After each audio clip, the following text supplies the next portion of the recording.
What if the Anunnaki didn't vanish into history, but left something behind? According to one of the most controversial ancient alien theories, the Anunnaki may have passed on their knowledge, influence, and even their bloodline to future generations. Some believe their descendants have lived among humanity for thousands of years, hidden in plain sight, shaping civilizations from the shadows. But is there any evidence for these claims? Or is this simply a modern interpretation of ancient myths and legends? In this video, we investigate the mystery of the Anunnaki descendants and the question that continues to intrigue researchers and conspiracy theorists alike. Are they already among us?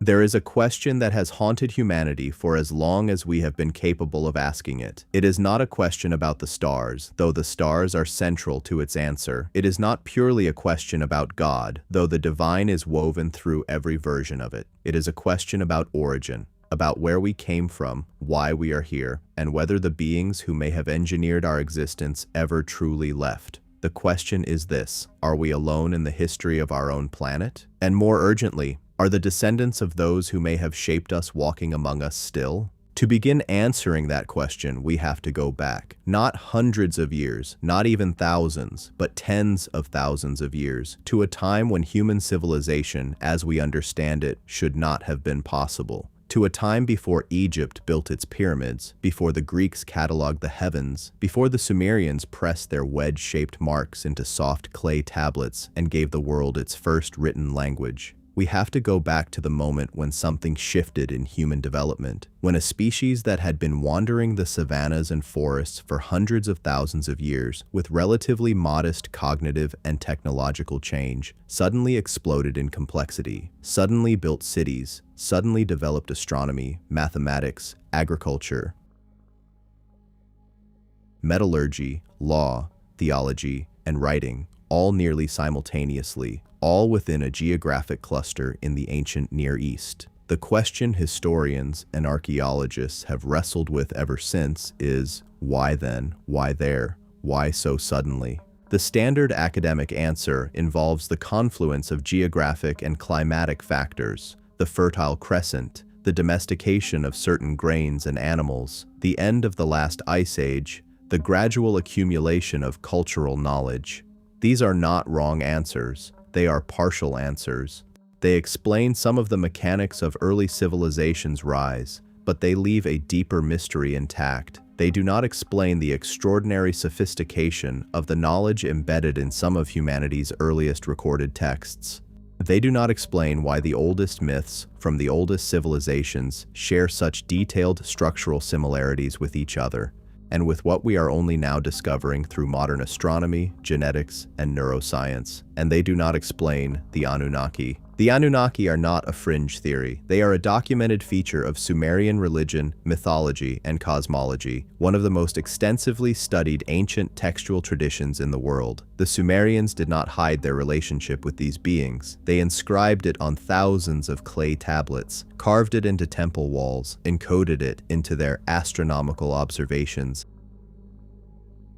and named specific Anunnaki individuals with specific roles, genealogies, territories, and personalities. The Anunnaki were not vague spiritual forces. They were described as physical beings who came from the sky, who established the first cities, who created human beings to perform labor, and who interacted with specific human kings and priests over long periods of time. They were, by all the Sumerians' own testimony, the engineers of civilization. The name itself is revealing. In Sumerian, Anunnaki is generally translated as those who came from heaven to earth, or, in some scholarly renderings, princely offspring, specifically the offspring of An, the sky god, and Ki, the earth. They were celestial beings who descended. They were divine in their power, but physical in their presence. They ate food, had political disagreements with each other, waged wars, fell in love, experienced jealousy and ambition, and made decisions that had direct consequences for human populations. They were, in short, not metaphors. The Sumerians were describing what they believed, and what many researchers now argue were actual entities with actual agendas. The scholar whose work most decisively brought the Anunnaki into modern public consciousness was Zecharia Sitchin. a linguist, historian, and researcher born in Azerbaijan in 1920 and educated at the London School of Economics. Sitchin spent decades translating and interpreting Sumerian, Akkadian, Babylonian, and Assyrian texts with a focus that most of his academic contemporaries lacked. He read them literally, where mainstream scholars had, by the 20th century, largely settled into a framework of interpreting ancient mythological texts as symbolic narratives about natural forces, the sun, the moon, the seasons. Sitchin asked a different question. What if these texts were historical accounts? What if the ancient people who wrote them were not creating mythology, but recording events? His conclusions, published across a series of books beginning with The 12th Planet in 1976, were staggering. Based on his reading of the Sumerian texts, Sitchin argued that the Anunnaki were extraterrestrial beings from a planet he called Nibiru, a large, elongated orbit planet in our solar system that passes through the inner solar system approximately every 3,600 years. He argued that the Anunnaki came to Earth hundreds of thousands of years ago to mine gold, which they needed for their planet's atmosphere. When their worker class, called the Igigi, rebelled against the labor, the Anunnaki geneticist Enki and his half-sister Ninhursag used the existing genetic material of Homo erectus, combined with Anunnaki DNA, to create a new species, Homo sapiens, us. The academic community's response was largely dismissive. Many Sumerologists disputed Sitchin's translations. His reading of certain terms was contested, his linguistic methods were criticized, and his astronomical claims about Nibiru were rejected by the scientific mainstream. None of this stopped millions of readers worldwide from finding his work compelling, because Sitchin was not simply making things up. He was reading real texts, citing real tablets, engaging with real scholarship. Even if his interpretations were heterodox, the debate he ignited has never really ended. And in the decades since his books were published, a series of discoveries across archaeology, genetics, and astronomy have kept the questions he raised stubbornly alive. Consider what genetics has uncovered in the past 2 decades. The sequencing of the human genome, completed in draft form in 2000 and refined continuously since, has produced results that are, by any measure, strange. Human beings share approximately 98.7% of their DNA with chimpanzees. We share around 60% with fruit flies and nearly 50% with bananas. These numbers reflect the deep evolutionary continuity of life on this planet. But within the human genome, there are anomalies. There are sequences that do not appear to have evolved gradually from primate ancestors. There are markers of what geneticists call horizontal gene transfer, the insertion of genetic material across species, a process that in nature typically requires viral vectors or bacterial mechanisms and tends to be localized. Some researchers, looking at the timeline and scope of certain genetic insertions in the human line, have asked whether the mechanism might have been something else entirely. The work of researchers like Dr. Francis Crick, co-discoverer of the DNA double helix and Nobel Prize winner, went even further. Crick, along with molecular biologist Leslie Orgel, proposed a theory called directed panspermia, the idea that life on Earth was deliberately seeded by an extraterrestrial intelligence.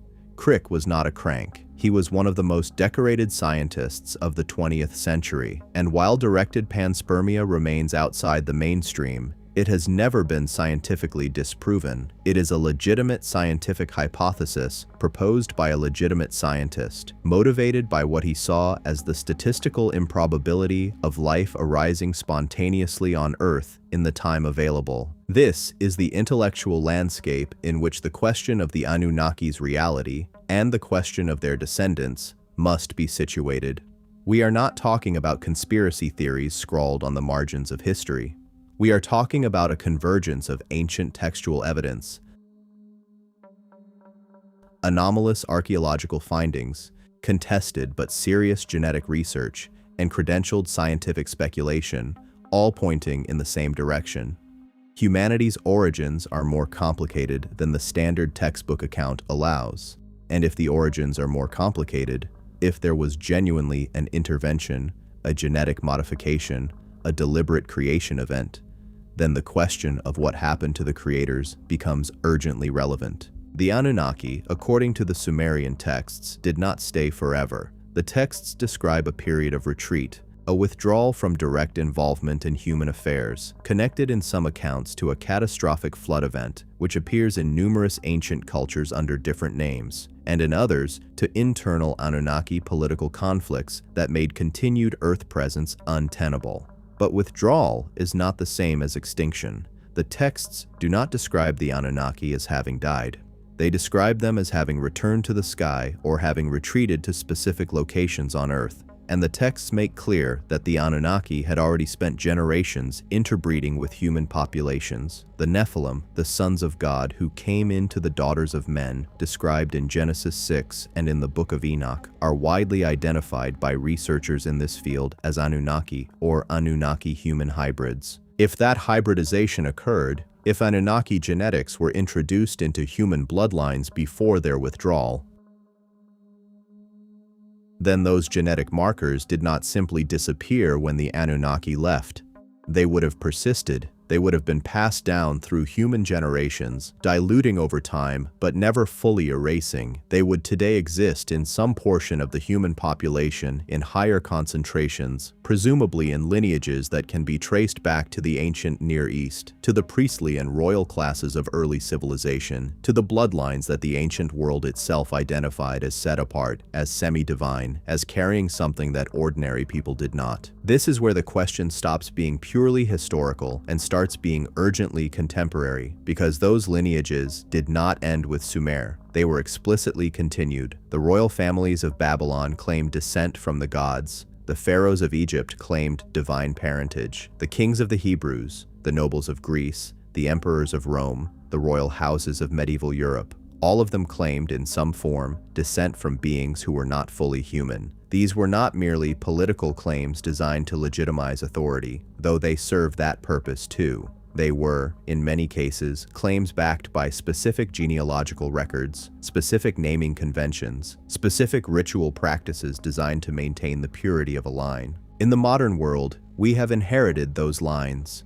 The royal families of Europe, Windsor, Bourbon, Habsburg, Romanov,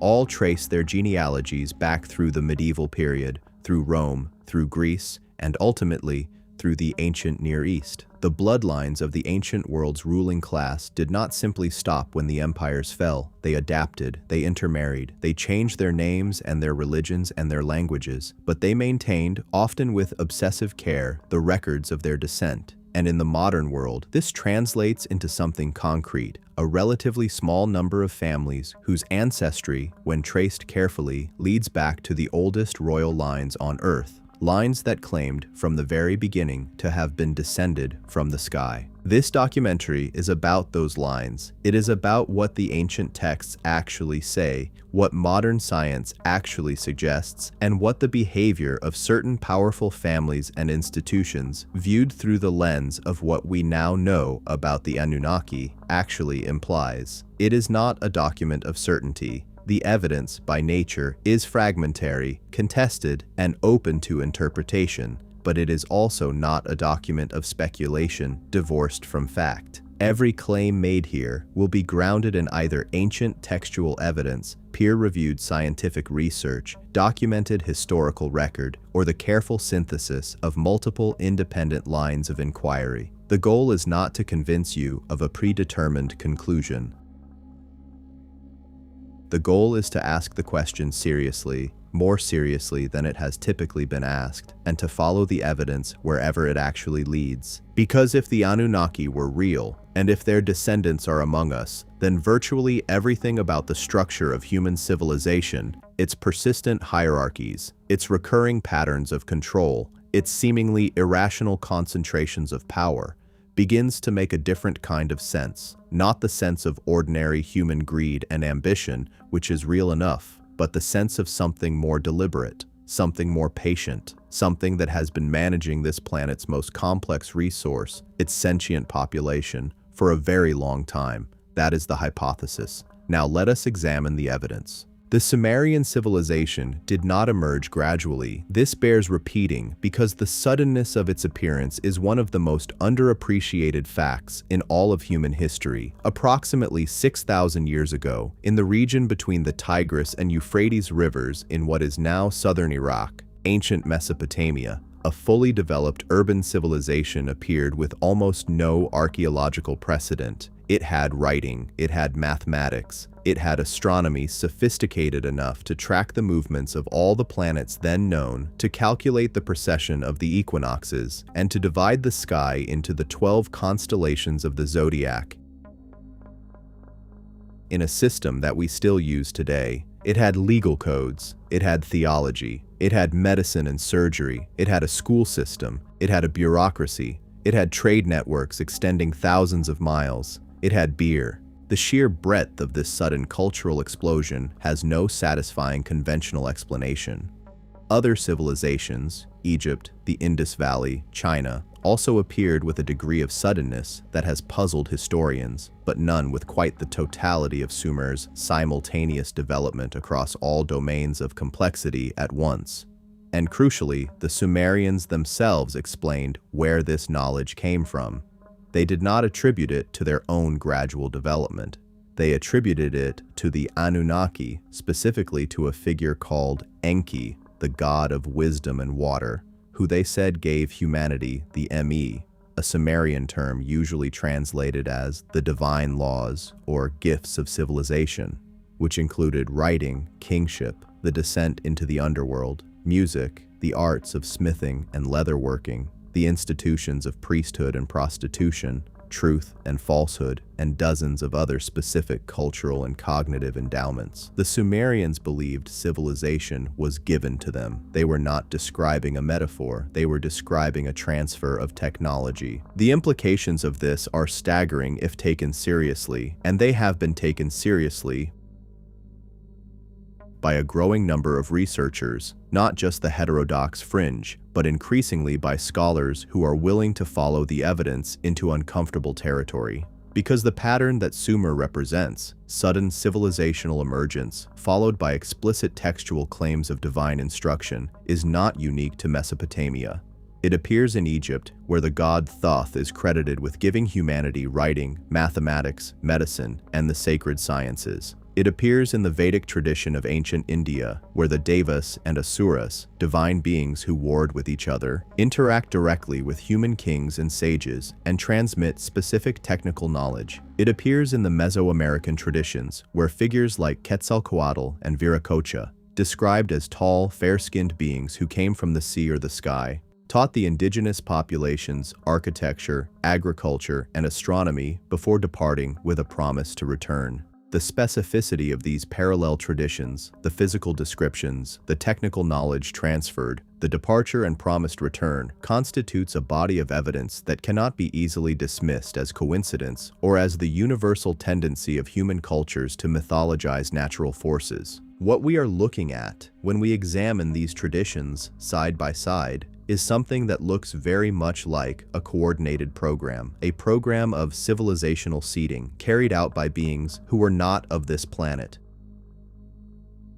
who had the technology and the knowledge to identify a genetically modified species that they had created, to organize it into functioning social units, to transmit the specific knowledge required for complex civilization, and then to step back and observe. Whether that program is still active, whether the beings who initiated it or their descendants are still here in some form, is the central question this documentary is built around. And to approach that question honestly, we need to spend more time with what the texts actually say about who the Anunnaki were, what they wanted, and what they left behind. The texts speak. The clay tablets of ancient Sumer are not obscure relics known only to specialists. They are, collectively, one of the largest bodies of written material from the ancient world. Hundreds of thousands of tablets recovered from sites across modern Iraq, Iran, Turkey, and Syria, most of them excavated in the 19th and early 20th centuries, and now housed in museums from London to Baghdad to Philadelphia. Their contents span everything from grain inventories and property transactions to cosmological epics, hymns to the gods, and detailed mythological narratives.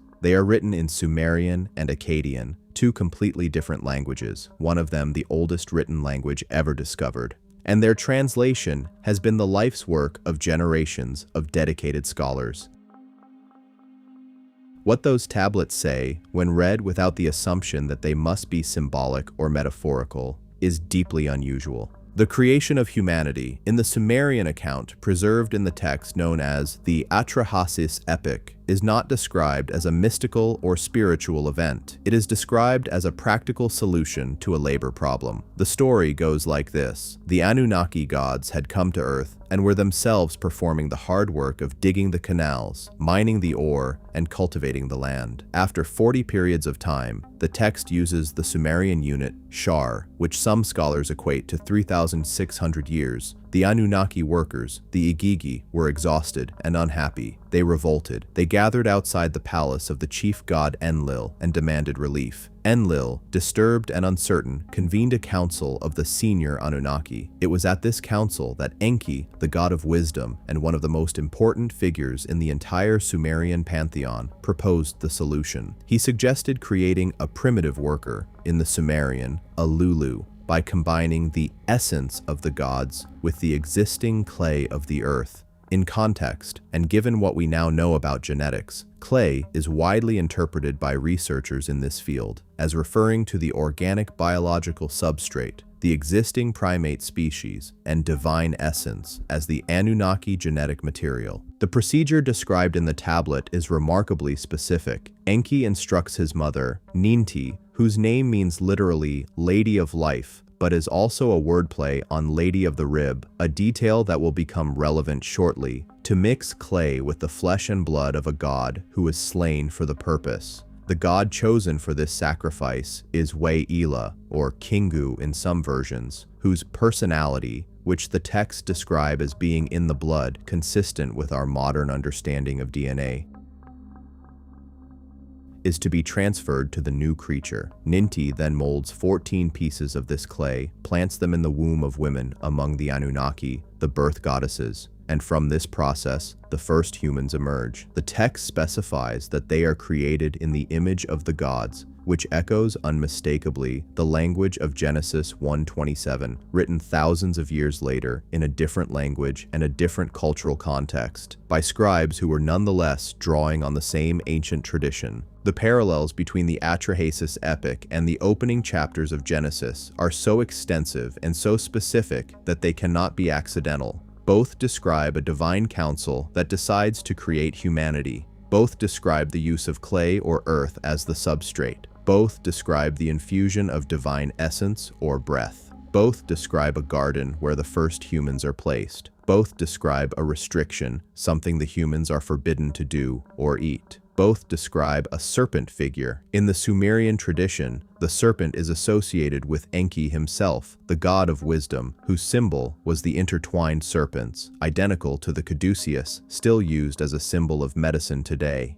And both describe a catastrophic flood sent by the divine council to reduce the human population, which a favored individual, Utnapishtim in the Sumerian, Noah in the Hebrew, survives by building a large vessel and preserving genetic samples of all living things. The mainstream scholarly interpretation of these parallels is that the Hebrew scriptures borrowed from Sumerian and Babylonian mythology, that the scribes of ancient Israel, exiled in Babylon in the 6th century BCE, absorbed local mythological traditions and incorporated them into their own religious narrative. This is almost certainly partially true, but it does not actually resolve the deeper question, which is, what does it mean that both traditions are telling the same story about the same events? If the Sumerians experienced something real, if the Anunnaki were real beings who performed something like genetic engineering and created something like modern humans, then the Hebrew account, borrowed or not, is pointing back at the same real event. The mythological window dressing differs. The core narrative of divine beings creating humanity through a technical process, placing them in a managed environment, restricting their behavior, and eventually deciding to cleanse the population with a flood. That core narrative is the same across both traditions, and it is shared in various forms with dozens of other ancient cultures worldwide. The Epic of Gilgamesh, the longest and most complete surviving work of ancient Mesopotamian literature, adds another layer to this account. Gilgamesh, the king of Uruk, is described in the text as being 2/3 divine and 1/3 human. This is not a figure of speech. The text is describing a hybrid being, an individual whose parentage involved both Anunnaki and human ancestors, resulting in a being with extraordinary physical and cognitive capabilities. Gilgamesh is described as knowing the secret things, opening things hidden, as having access to knowledge that ordinary humans did not possess. He journeys to the ends of the earth in search of immortality, meeting with Utnapishtim, the survivor of the flood, who has been granted eternal life by the gods.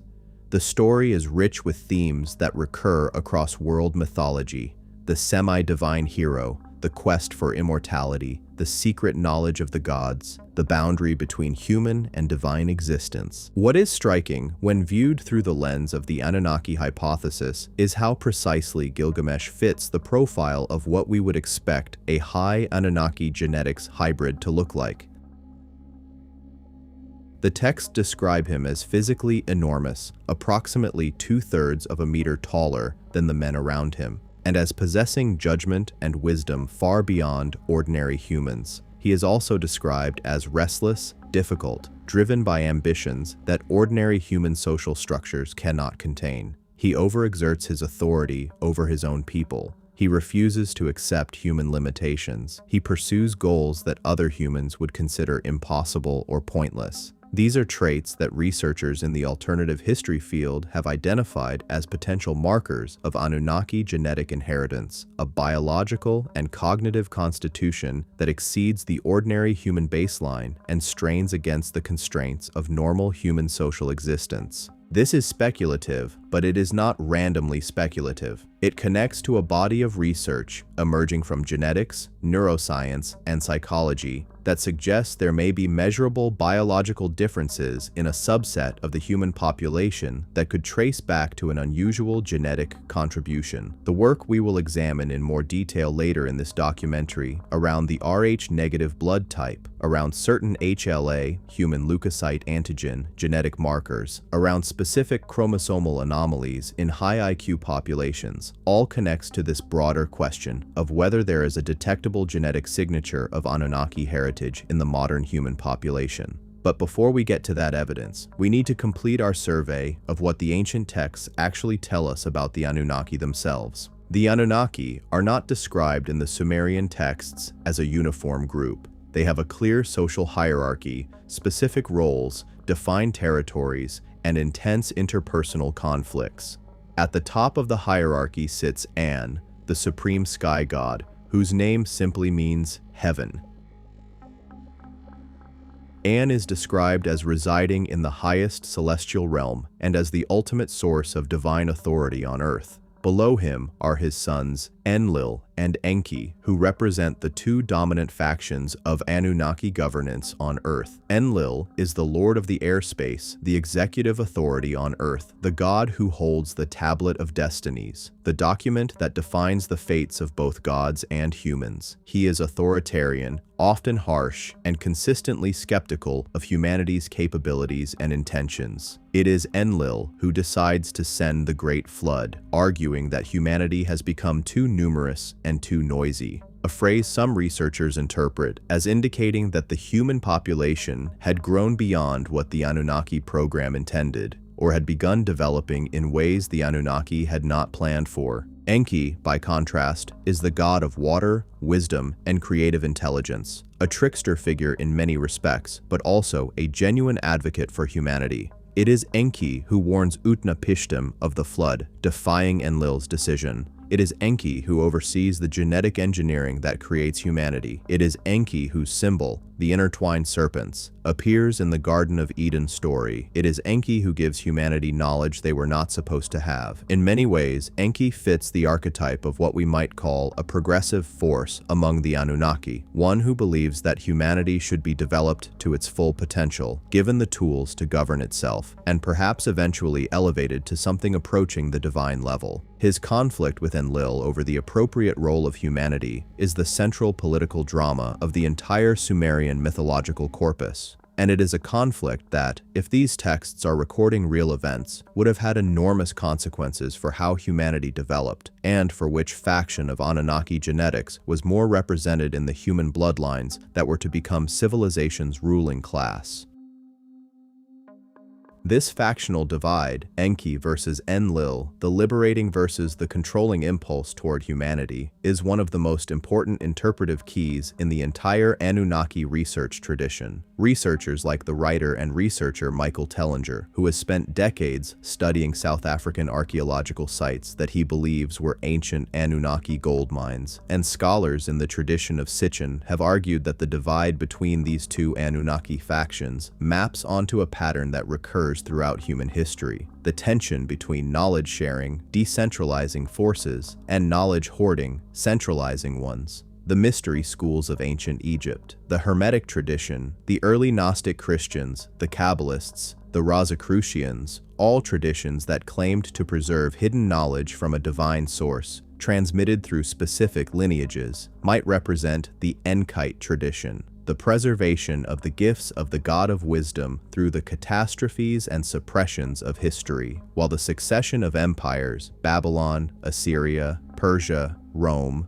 the medieval Catholic Church, the modern nation-state system, might represent the Enlilite tradition, a hierarchical system of control designed to manage humanity in the direction of servitude rather than sovereignty. This is a large claim, and we will examine it in detail as this documentary progresses. For now, it is sufficient to note that the Sumerian texts describe a genuine political divide among the Anunnaki, that this divide directly concerned the question of humanity's destiny, and that the consequences of this divide, in terms of which genetic material, which knowledge, and which institutional structures were transmitted to human civilization, are still potentially visible in the world we inhabit today. The Anunnaki did not simply create us and leave. They managed us. They argued about us. They made decisions about what we were allowed to know, how we were allowed to organize ourselves, and what kind of future we were permitted to build. Understanding that those decisions were made, and by whom, and for what reasons, is the foundation of understanding why civilization looks the way it does, and why certain lineages have held power throughout it. Before we leave the ancient texts, we need to address one more critical element of the Sumerian account: the concept of the divine bloodline. In Sumerian and Akkadian texts, the institution of kingship is described as having descended from heaven. It is literally said to have been brought down from the sky by the Anunnaki and given to humanity as a tool of governance. The first king list ever compiled, the Sumerian king list, a tablet that survives in multiple copies and covers a span of thousands of years, begins with kings who ruled for extraordinary lengths of time. Tens of thousands of years. Mainstream scholars dismiss these numbers as mythological embellishment, but the list is internally consistent across multiple versions, is cross-referenced with other known historical records for its more recent entries, and was clearly compiled by scribes who took it literally. The transition in the list between the antediluvian kings, those who reigned before the flood with their impossibly long reigns, and the post-flood kings is marked explicitly. Then the flood swept over, and after the flood, kingship descended again from heaven in different cities, with shorter but still extraordinary reign lengths that gradually normalized toward historical figures we can verify. The implication of the king list, taken seriously, is that there has been an unbroken line of divinely sanctioned rulership on Earth since the Anunnaki first established it, a line that was damaged but not broken by the catastrophe of the flood, and that has been maintained through specific genealogical channels ever since. This is not simply a religious or mythological claim. It is a specific assertion about biology, about the transmission of specific genetic material from the divine founders through specific human lineages into the present. It is an assertion that has been repeated in various forms by every ruling class in history, and it is an assertion that, in the modern world, is backed by genealogical research of increasing precision. We will, in a later section of this documentary, follow specific bloodlines from the modern era back through the medieval period, through Rome and Greece, into the ancient Near East, and trace what the evidence suggests about where those lines ultimately originate. What we will find is surprising in its specificity and troubling in its implications. The genetic evidence. In April 2003, the Human Genome Project announced the completion of its first full sequence of the human genome. It was hailed rightly as one of the most significant scientific achievements in history, a map of the approximately 3 billion base pairs that constitute the biological instructions for building and operating a human being. Scientists anticipated that this map would confirm what evolutionary biology predicted, a genome that showed clean, gradual development from ancestral primate lines, with mutations accumulating in predictable patterns over millions of years of natural selection. What they found was more complicated.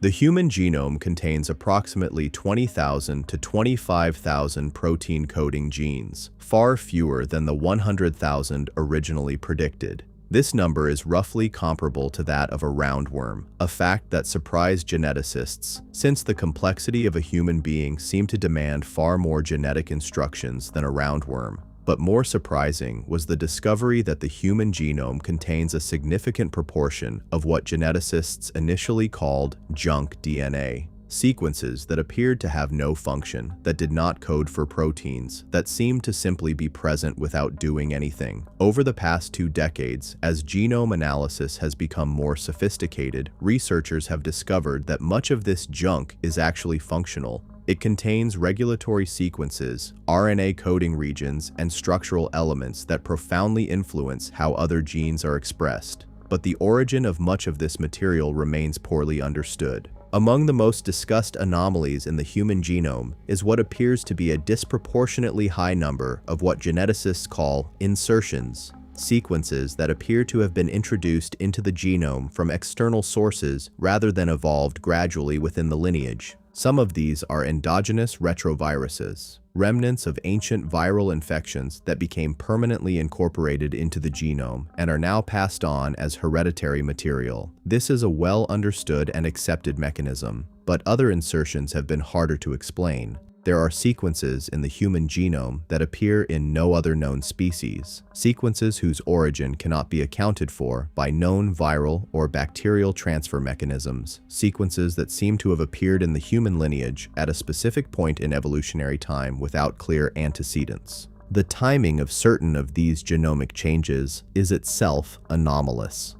Modern Homo sapiens are generally dated to approximately 300,000 years ago based on fossil evidence, though recent findings have pushed that date back further. The transition from archaic Homo sapiens to behaviorally modern Homo sapiens, characterized by symbolic thought, complex language, art, and long-range social organization, is typically dated to between 50,000 and 70,000 years ago, in what archaeologists call the Upper Paleolithic Revolution, or the Great Leap Forward. This relatively sudden cognitive expansion has no agreed-upon genetic explanation. There is no single gene mutation that accounts for the extraordinary cognitive leap from archaic to modern humans. What there is, instead, is a pattern of changes across multiple genes involved in brain development, neural connectivity, and language processing. A pattern that, some researchers argue, looks less like gradual natural selection and more like targeted modification. The gene FOXP2 is perhaps the most frequently cited example. Associated with the capacity for complex language, FOXP2 in its human form differs from the chimpanzee version by exactly 2 amino acids, changes that appear to have been fixed in the human lineage approximately 200,000 years ago. The rapidity with which these specific mutations spread through the entire human population, which would require enormous selective pressure, since deleterious mutations are typically eliminated by natural selection while neutral ones spread very slowly, has been a subject of ongoing scientific debate. Some researchers have proposed that the mutations spread not through gradual natural selection, but through a selective sweep. a mechanism by which a strongly advantageous mutation spreads so rapidly that it carries the surrounding genetic region along with it, leaving a distinctive signature in the genome. Human FOXP2 shows exactly this signature. Something made that mutation spread extremely fast. The question of what precisely that selective pressure was has not been definitively answered. The Rh-negative blood type represents one of the most provocative anomalies in human genetics, and it has been discussed at the intersection of alternative history and genetics for decades. Blood type is determined by the presence or absence of specific antigens on the surface of red blood cells. The ABO system and the Rh system are the two most medically important.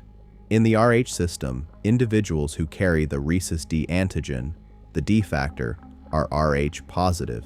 Those who do not carry it are Rh negative. Approximately 85% of the human population is Rh positive. The remaining 15% are Rh negative, with significant geographic variation. The highest frequencies are found among the Basque people of northern Spain and southern France, where it reaches approximately 35%, and among populations of Berber descent in North Africa and Ashkenazi Jewish populations. What makes the Rh-negative blood type anomalous from an evolutionary standpoint is the Rh incompatibility reaction.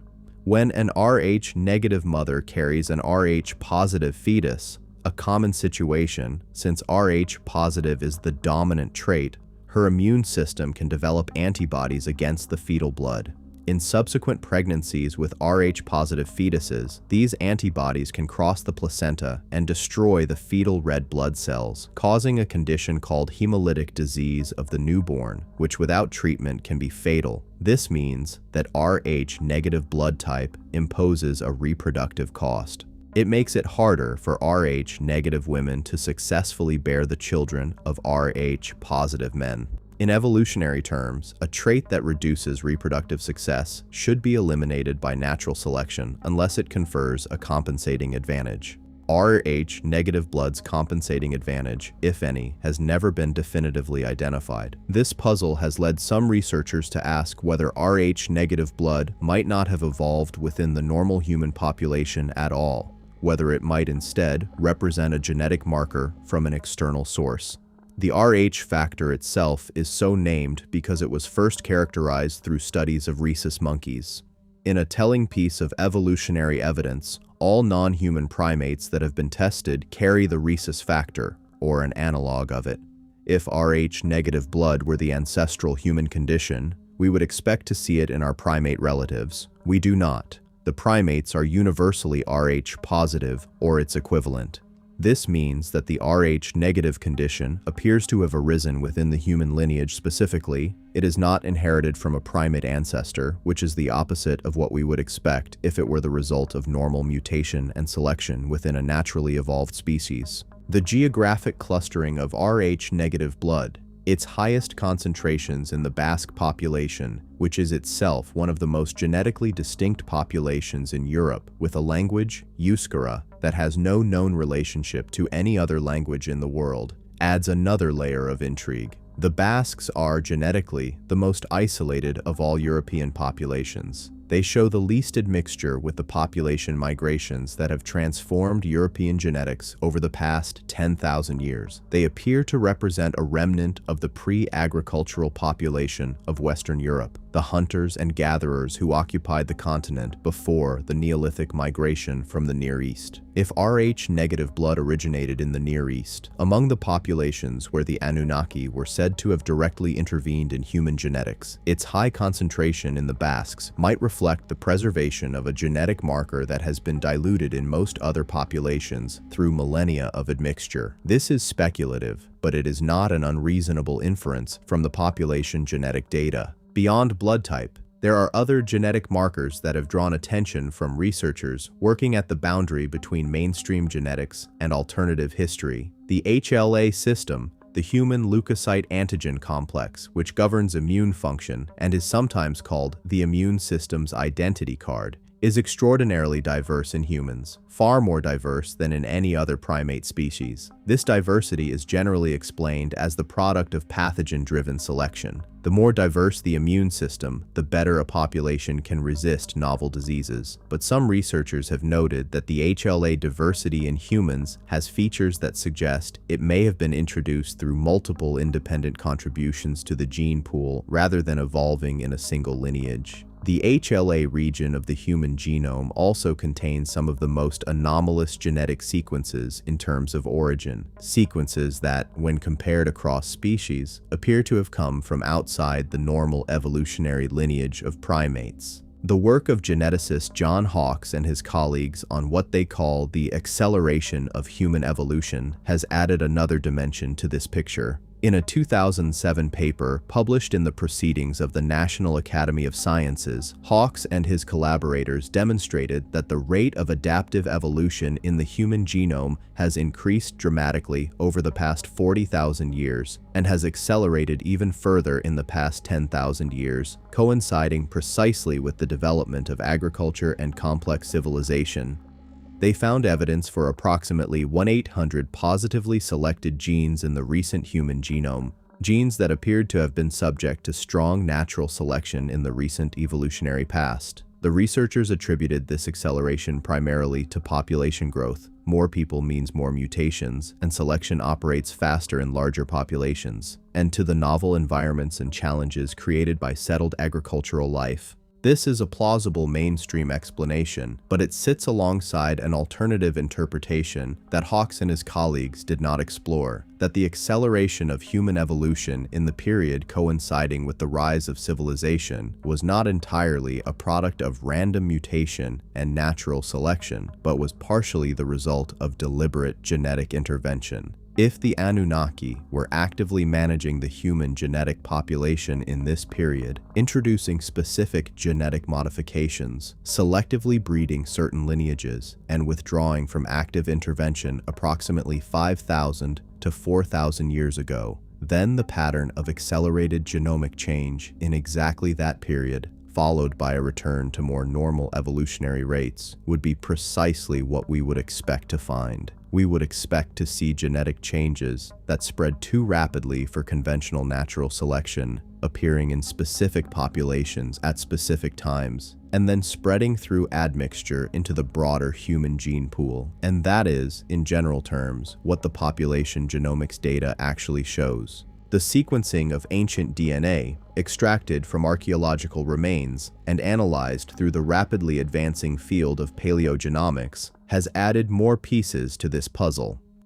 The work of researchers like Svante Pääbo at the Max Planck Institute for Evolutionary Anthropology, who won the Nobel Prize in Physiology or Medicine in 2022 for his work on ancient human genetics, has revealed that the history of human genetics is far more complex than previously understood. Modern humans, we now know, carry genetic material from multiple archaic human populations, Neanderthals, Denisovans, and at least one other as yet uncharacterized archaic group that Pääbo's team has called the ghost lineage. This ghost lineage shows up as a distinct genetic signal in the genomes of certain modern African populations, suggesting that Homo sapiens interbred with an archaic human species that has never been found in the fossil record and whose identity remains completely unknown. The existence of this ghost lineage is one of the most extraordinary findings in modern genomics. It means that modern humans carry genetic material from a population of beings that we have never found any physical trace of,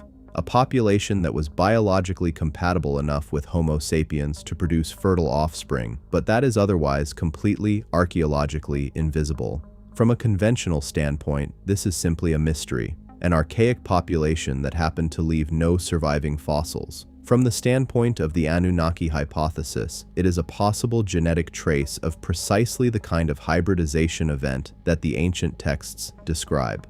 If the Anunnaki interbred with the human population they created, and if their genetic contribution was substantial but not overwhelming, and if they were physically different enough from both Homo sapiens and the known archaic human species to constitute a distinct genetic population, then they would appear in the paleogenomics data exactly as this ghost lineage does. as an uncharacterized genetic signal that doesn't match any known species. This is not proof. Let us be absolutely clear about that. Paleogenomics is a rigorous science, and its researchers have not suggested anything like an extraterrestrial genetic contribution to the human genome. But the data they have produced is genuinely anomalous in ways that conventional evolutionary models have difficulty explaining, and the anomalies point in a direction that is consistent with, not proven by, but consistent with, the hypothesis of deliberate genetic intervention in the human lineage. And that consistency matters. It means the hypothesis cannot be dismissed simply on scientific grounds. The evidence is not for it, but it is not against it either. It is ambiguous. It is the ambiguity itself that demands further investigation rather than premature closure. What we can say with confidence, based on everything the genetic evidence shows, is this: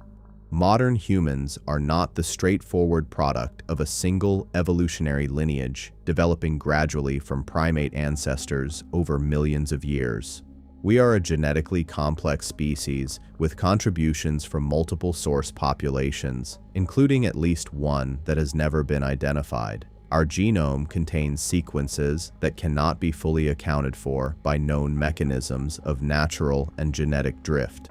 Our most uniquely human cognitive traits, language, abstract thought, complex social organization, appear to have arisen unusually rapidly in a way that looks more like a targeted modification than a gradual selection process. And certain human populations carry genetic markers, like Rh-negative blood type and specific HLA configurations, that cluster in ways that suggest distinct genetic contributions rather than a single shared evolutionary origin. None of this proves the Anunnaki hypothesis, but all of it is consistent with it, and the consistency, piling detail upon detail across multiple independent lines of evidence, is something that deserves to be taken seriously rather than dismissed. The bloodlines of power. The history of human civilization, viewed from a certain altitude, looks less like a story of gradual democratic progress and more like the story of a single extended family maintaining control across different civilizations, eras, and geographies. This is a provocative claim, and it is one that needs to be examined carefully because it cuts to the heart of what the Anunnaki hypothesis means for the present day.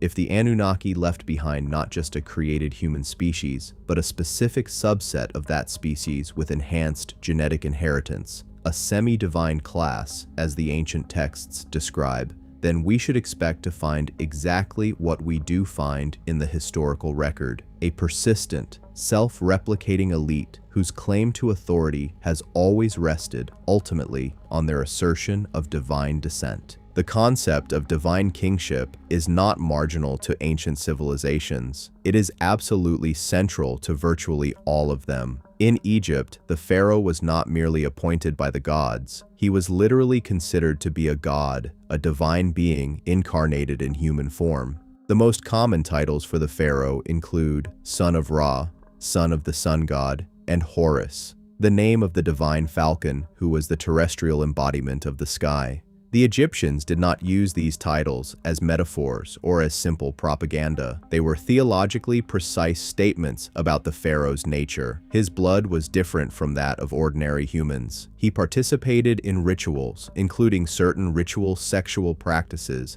and consumption of specific substances that were believed to maintain and strengthen the divine element in his constitution.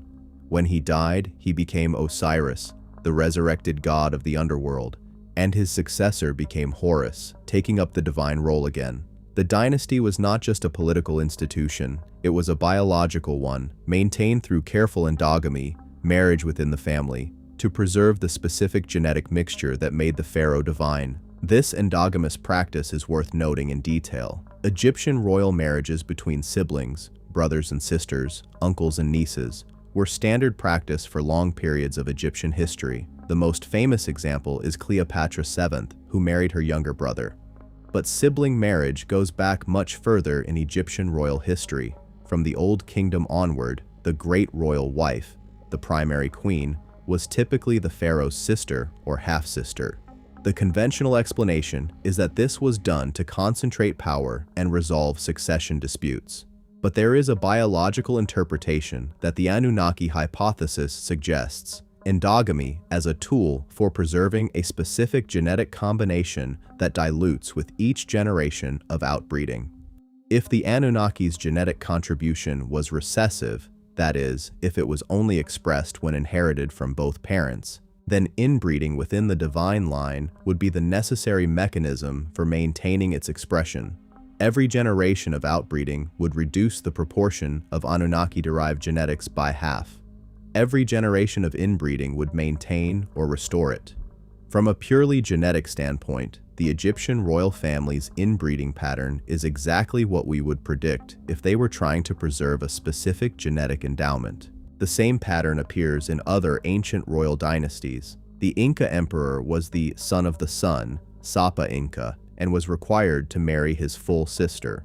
The royalty of ancient Hawaii practiced strict endogamy based on their belief in mana, a spiritual power that was carried in the blood and could be diluted or concentrated through breeding choices. The god kings of ancient Mesoamerica, the divine rulers of early China, the god-descended kings of early Japan, all of them placed their legitimacy in a bloodline that traced back to celestial beings, and all of them practiced systematic endogamy to maintain that bloodline's purity. The universality of this pattern across completely independent civilizations that had no known contact with each other, is extraordinary. It suggests not that they all independently invented the concept of divine kingship, but that they all inherited it from a common source. And that source, the ancient texts consistently tell us, was the Anunnaki. The lines of descent from these ancient divine kings did not disappear when the empires fell. They were absorbed into new royal houses, carried through new conquests, maintained through the marriage strategies of new elite classes. The genealogical record becomes more complex as we move through history, but it does not become broken. The Roman emperors, many of whom claimed descent from Aeneas, the Trojan prince, who was himself descended from the goddess Venus, inherited the traditions of Hellenistic divine kingship,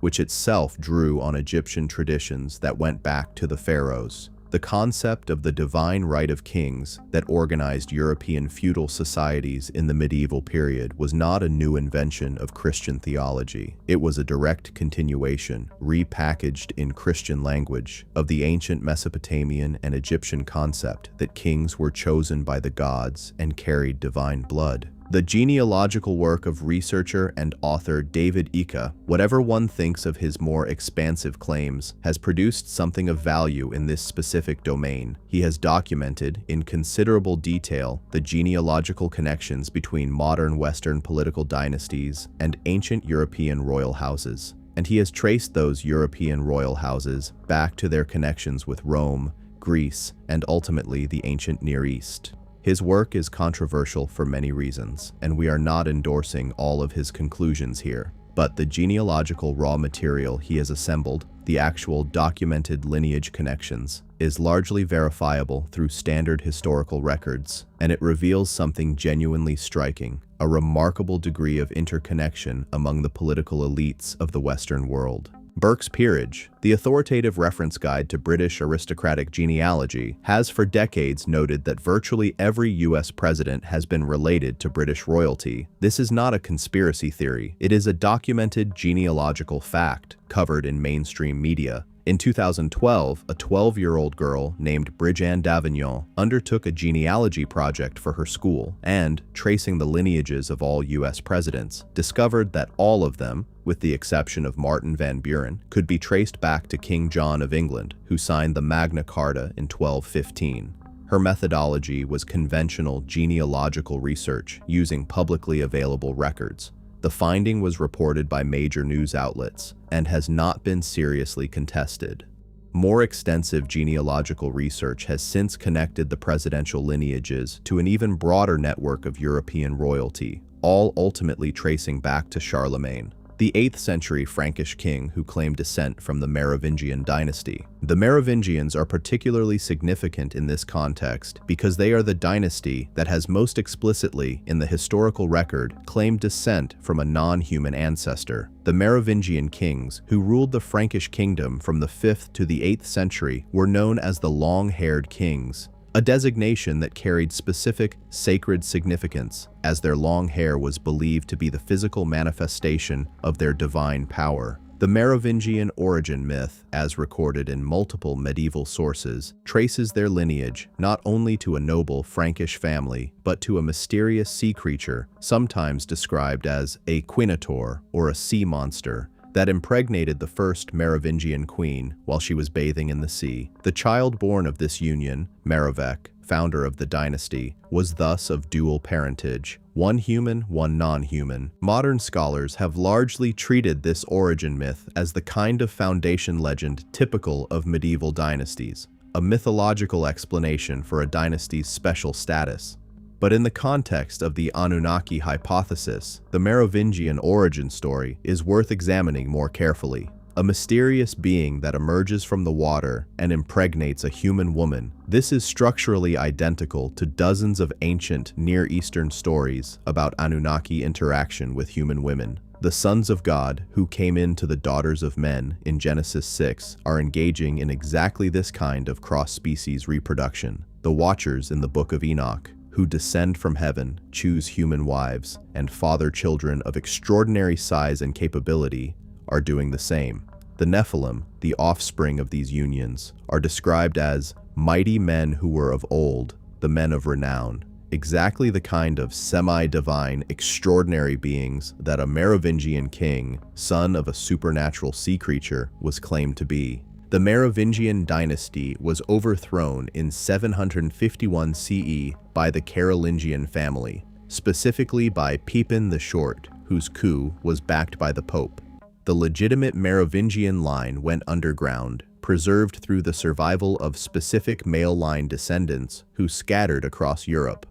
The Holy Grail legend, which emerged in medieval literature in the 12th century, ostensibly as a story about the cup used at the Last Supper, has been interpreted by numerous researchers as a coded reference to the Merovingian bloodline. The word sangreal, from which Holy Grail is derived, can be parsed as either sang real, royal blood, or as the conventional san griel, Holy Grail. The researcher and author Michael Bagant, along with Richard Lee and Henry Lincoln, argued in their 1982 book Holy Blood, Holy Grail that the Grail legend was specifically about the preservation and concealment of a royal bloodline. One that, in their argument, traced back to Jesus of Nazareth and Mary Magdalene, whose descendants they believed had settled in the south of France and whose bloodline eventually merged with the Merovingians. Whether or not the Jesus bloodline element of this theory is correct, the broader claim that the Merovingian line was considered uniquely sacred and was carefully preserved after the dynasty's formal political end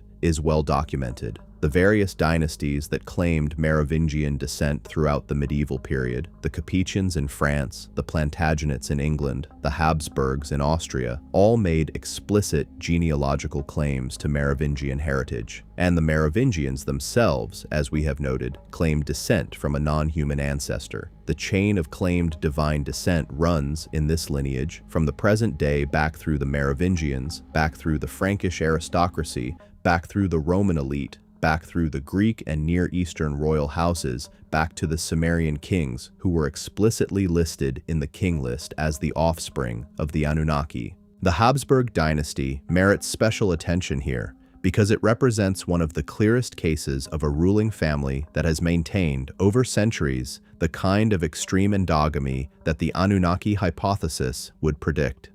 The Habsburgs, who ruled Austria, Hungary, Spain, and at various points most of Western Europe for approximately 600 years, practiced systematic inbreeding to a degree that produced documented medical consequences. The Habsburg jaw, a prognathism, or forward projection of the lower jaw, is visible in portraits of Habsburgs across multiple generations and is one of the most famous examples of an inherited genetic trait in any family. The last Spanish Habsburg, Charles II, who reigned from 1665 to 1700, suffered from such severe physical and cognitive impairment from accumulated inbreeding that he was unable to produce an heir and died without issue, ending the Spanish line. Genetic analysis of his remains, published in 2009, confirmed an inbreeding coefficient comparable to the offspring of full siblings. The Habsburgs were not unusual in their inbreeding among European royalty. They were merely the most extreme case. The practice of cousin marriage among European aristocracy was nearly universal throughout the medieval and early modern period. Royal genealogists have documented that virtually every European royal family, from the Plantagenets to the Romanovs, maintained extremely high levels of endogamy over many generations. The conventional explanation that this was about consolidating power and property is true but incomplete. The obsessive maintenance of bloodline purity among the European aristocracy, combined with their explicit claim to divine descent, suggests a motivation that goes beyond mere political calculation. It suggests that they believed at some level that their blood carried something real, something that could be diluted or lost through excessive outbreeding. Whether that belief was accurate or whether it was merely a self-serving fiction that justified their social privileges is one of the central questions this documentary is examining. The answer, we will argue, is that there is evidence for both interpretations. The aristocratic belief in the special quality of their blood was partly self-serving propaganda, but it was also partly the preservation of a real genetic tradition, one that traces back, through the documented genealogical record, to the ancient world's divine king tradition, and through that to the Anunnaki's own account of having produced, through genetic engineering, a lineage of specially created human beings destined to serve as intermediaries between the divine and human realms. The question for the modern world is not whether this tradition existed, it clearly did.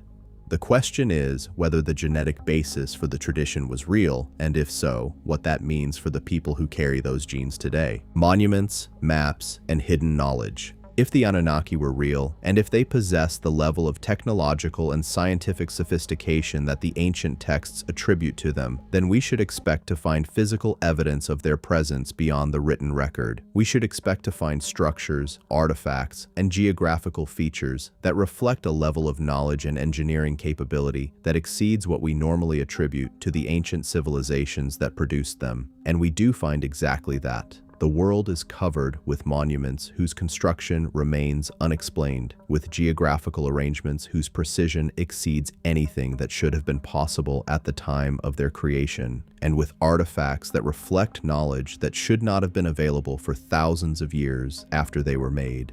The Great Pyramid of Giza is the most discussed of these enigmas, and it deserves its central place in this discussion because the anomalies it presents are genuinely extraordinary. The Great Pyramid, built, according to standard Egyptology, as the tomb of the pharaoh Khufu around 2560 BCE, is a structure of such extraordinary precision and scale that engineers and architects today cannot fully explain how it was built. Its base is a near-perfect square, with a precision of less than 1/10 of a degree. Its 4 faces are oriented to true north, south, east, and west, with an accuracy that exceeds the precision of most modern surveying equipment. Its location, on the Giza Plateau at 29.9792 degrees north latitude, is numerically equivalent to 5 significant figures to the speed of light in meters per second, 299,792,158 ms. Whether this is coincidence or deliberate encoding depends on one's willingness to accept that the ancient Egyptians knew the speed of light, which, if true, would imply a level of scientific sophistication that is simply not accounted for in the standard history of science. The internal structure of the Great Pyramid reflects extraordinary mathematical knowledge. The ratio of its perimeter to its height approximates the mathematical constant 2 to remarkable accuracy. The dimensions of its king's chamber encode the Pythagorean 3 to 4 5 triangle. The ratio of its height to its base reflects the golden ratio, PAI, within a fraction of a percentage point. These could all be coincidences. Mathematics produces many relationships between numbers, and pattern-seeking human minds may find significance where none was intended. But the cumulative precision of the Great Pyramid's mathematical encoding across multiple independent measurements and relationships is statistically very difficult to dismiss as random. Something designed it with sophisticated mathematical intent.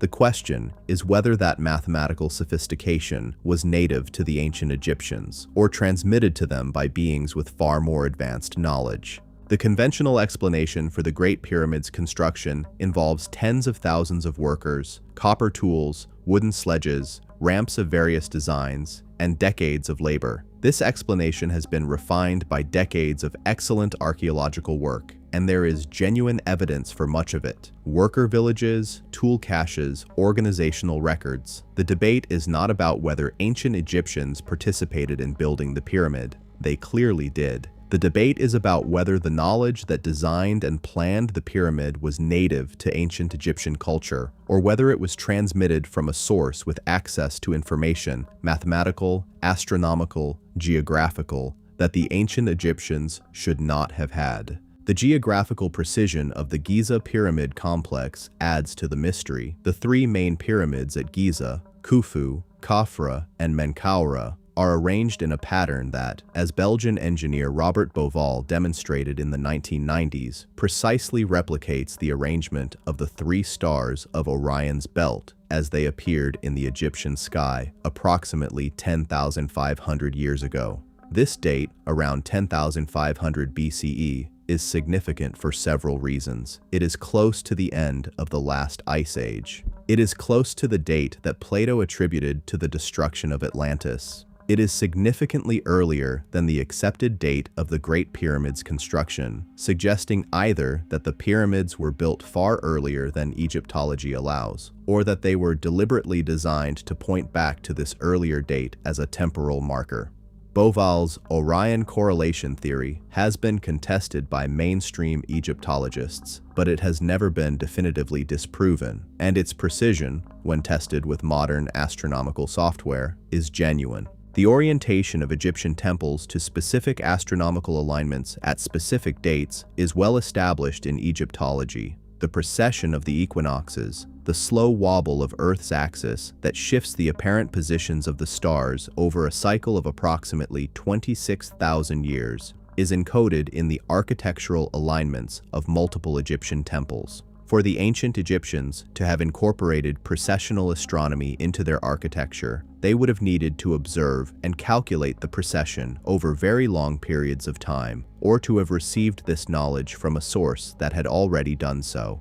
The precessional cycle was first attributed in Western history to the Greek astronomer Hipparchus in approximately 127 BCE, but the evidence from Egyptian temple alignments suggests that someone knew about it thousands of years earlier. The same knowledge appears in the Vedic astronomical tradition of ancient India, which encodes a 24,000-year precessional cycle in its mythological structure. It appears in the Mayan long count calendar, whose 5,125-year Great Cycle is exactly 1/5 of the precessional cycle.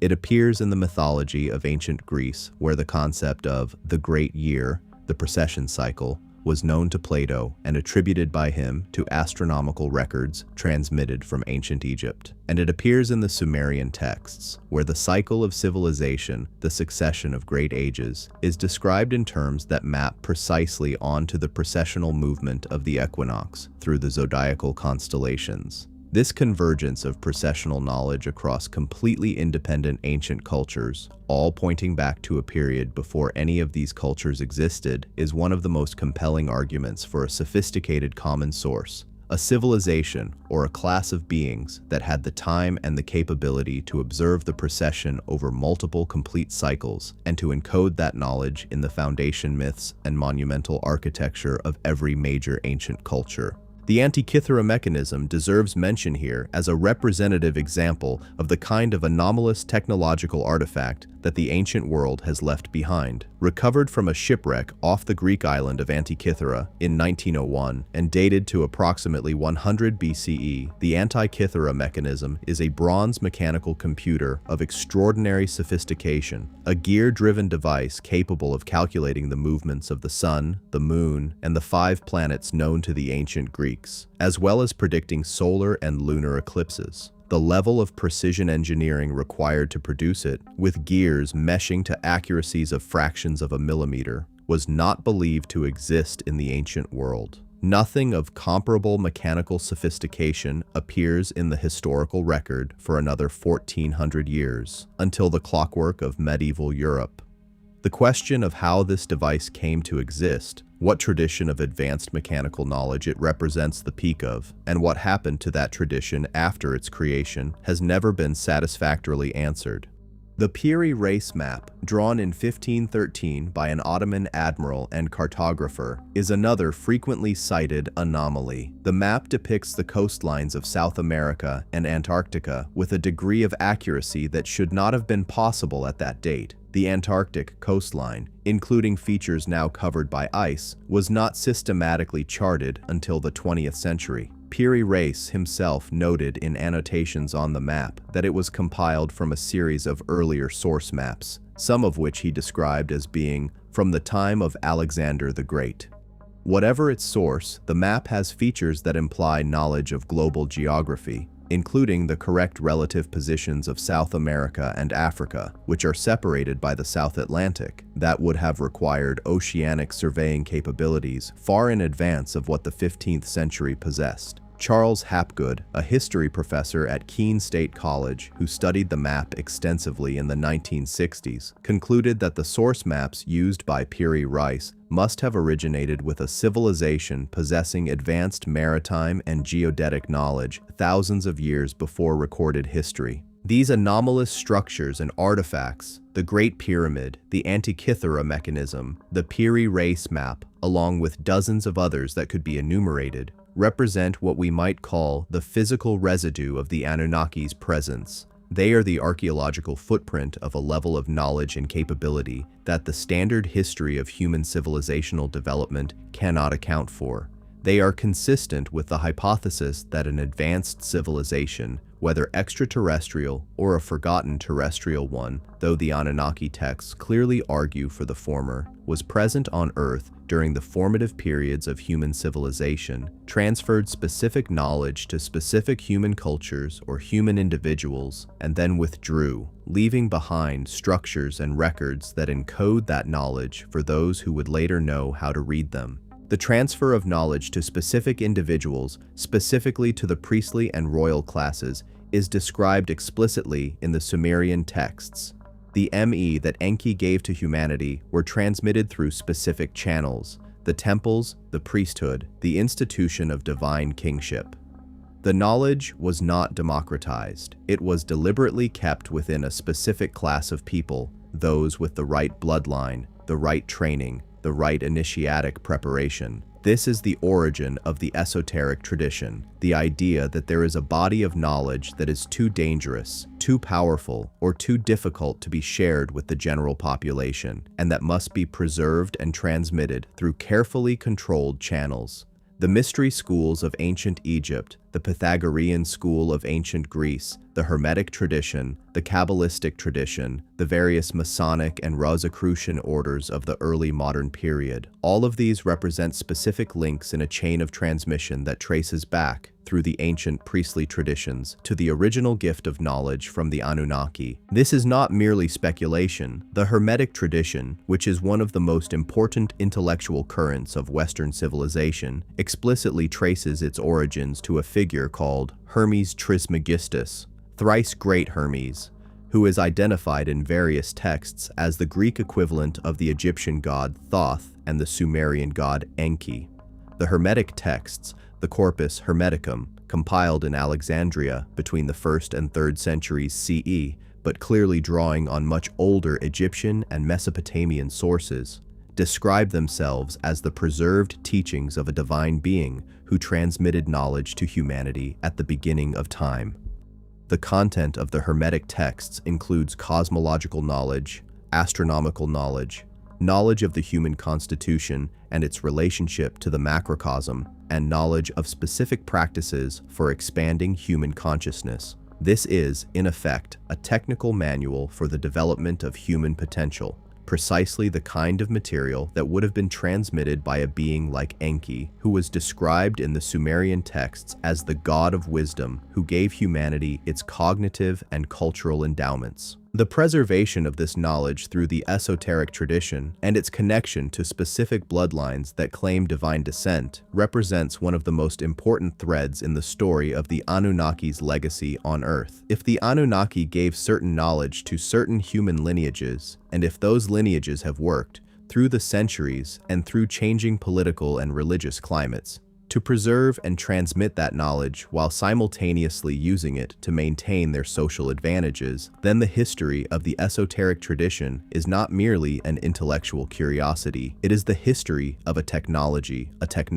of the mind, of governance, and of social control that has been managed by a specific class of people with specific biological and intellectual inheritances from the dawn of civilization to the present day. The Watchers and the Nephilim. Among the most important and most misunderstood texts in the entire canon of ancient literature that bears on the Anunnaki question is the Book of Enoch, a Jewish apocalyptic text that was excluded from the Hebrew biblical canon, but preserved in its complete form in the Ethiopian Orthodox Bible and in fragments among the Dead Sea Scrolls. The Book of Enoch is attributed to Enoch, the great-great-great-great-grandson of Adam, who is described in the canonical book of Genesis as a man who walked with God and who was not, for God took him, meaning he did not die, but was somehow translated directly to the divine realm.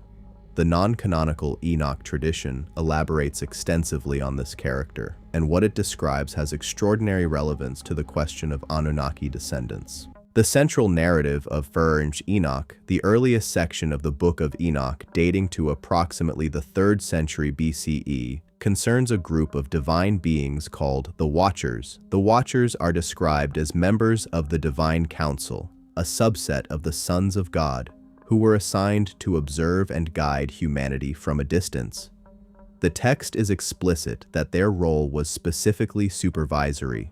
They were to watch over humanity without intervening directly in human affairs. 200 of these Watchers, according to Enoch, violated this directive. They descended to Earth on Mount Hermon, a specific named geographical location in what is now the border region of Lebanon, Syria, and Israel, and took human women as wives. The leader of this group was a figure called Semyaza, and among his lieutenants were beings named Azazel, Sariel, and others who are each assigned specific roles in the corruption that follows. The children born of these unions between Watchers and human women were the Nephilim. The word Nephilim in Hebrew is typically translated as giants, and the Nephilim are indeed described in both Genesis and Enoch as beings of enormous physical stature, but the root of the word Nephilim is more precisely fallen ones, those who fell or those who caused others to fall. In Enoch's account, the Nephilim are not merely physically large, they are cognitively and physically superhuman, with appetites and capabilities that far exceed those of ordinary humans. They consumed the entire produce of the people around them, then ate the people themselves. They were destructive in their power, ungovernable in their appetites, and fundamentally incompatible with the ordered human civilization that the divine plan, whether Anunnaki or Yahwistic,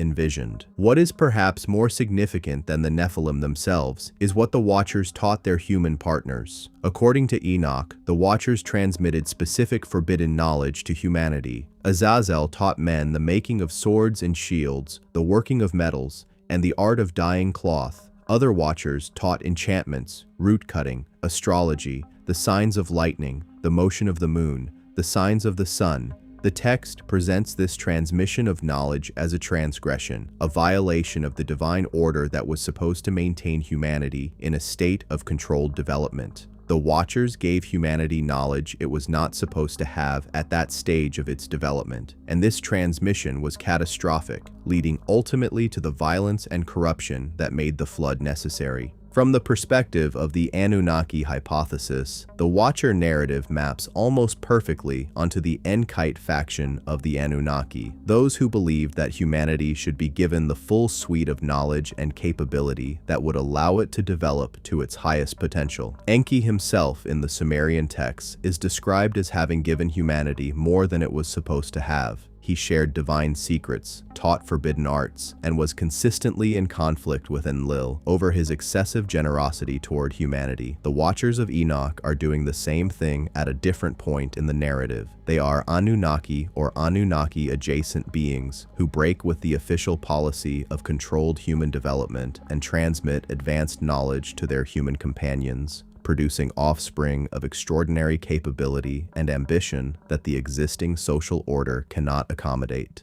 The punishment of the Watchers in the Enoch text is also instructive. Semyaza and his followers are condemned by the archangels acting on God's orders. They are bound in the earth, in a valley of fire, awaiting final judgment. Azazel is specifically condemned to be bound in the rough and jagged rocks of the desert, covered with darkness, remaining there until the day of judgment. This is not a description of beings who have ceased to exist. It is a description of beings who have been imprisoned, confined, suppressed, held in a state of suspended existence, rather than destroyed. The distinction matters enormously. If the Watchers were not killed but imprisoned, then their genetic legacy through the Nephilim continues to flow through the human population, and the imprisoned Watchers themselves remain in some sense present and potentially accessible, which would explain the persistent human traditions across virtually every culture of beings who can be invoked through specific rituals, who dwell underground or in the earth, and who possess knowledge and power that transcends ordinary human capability.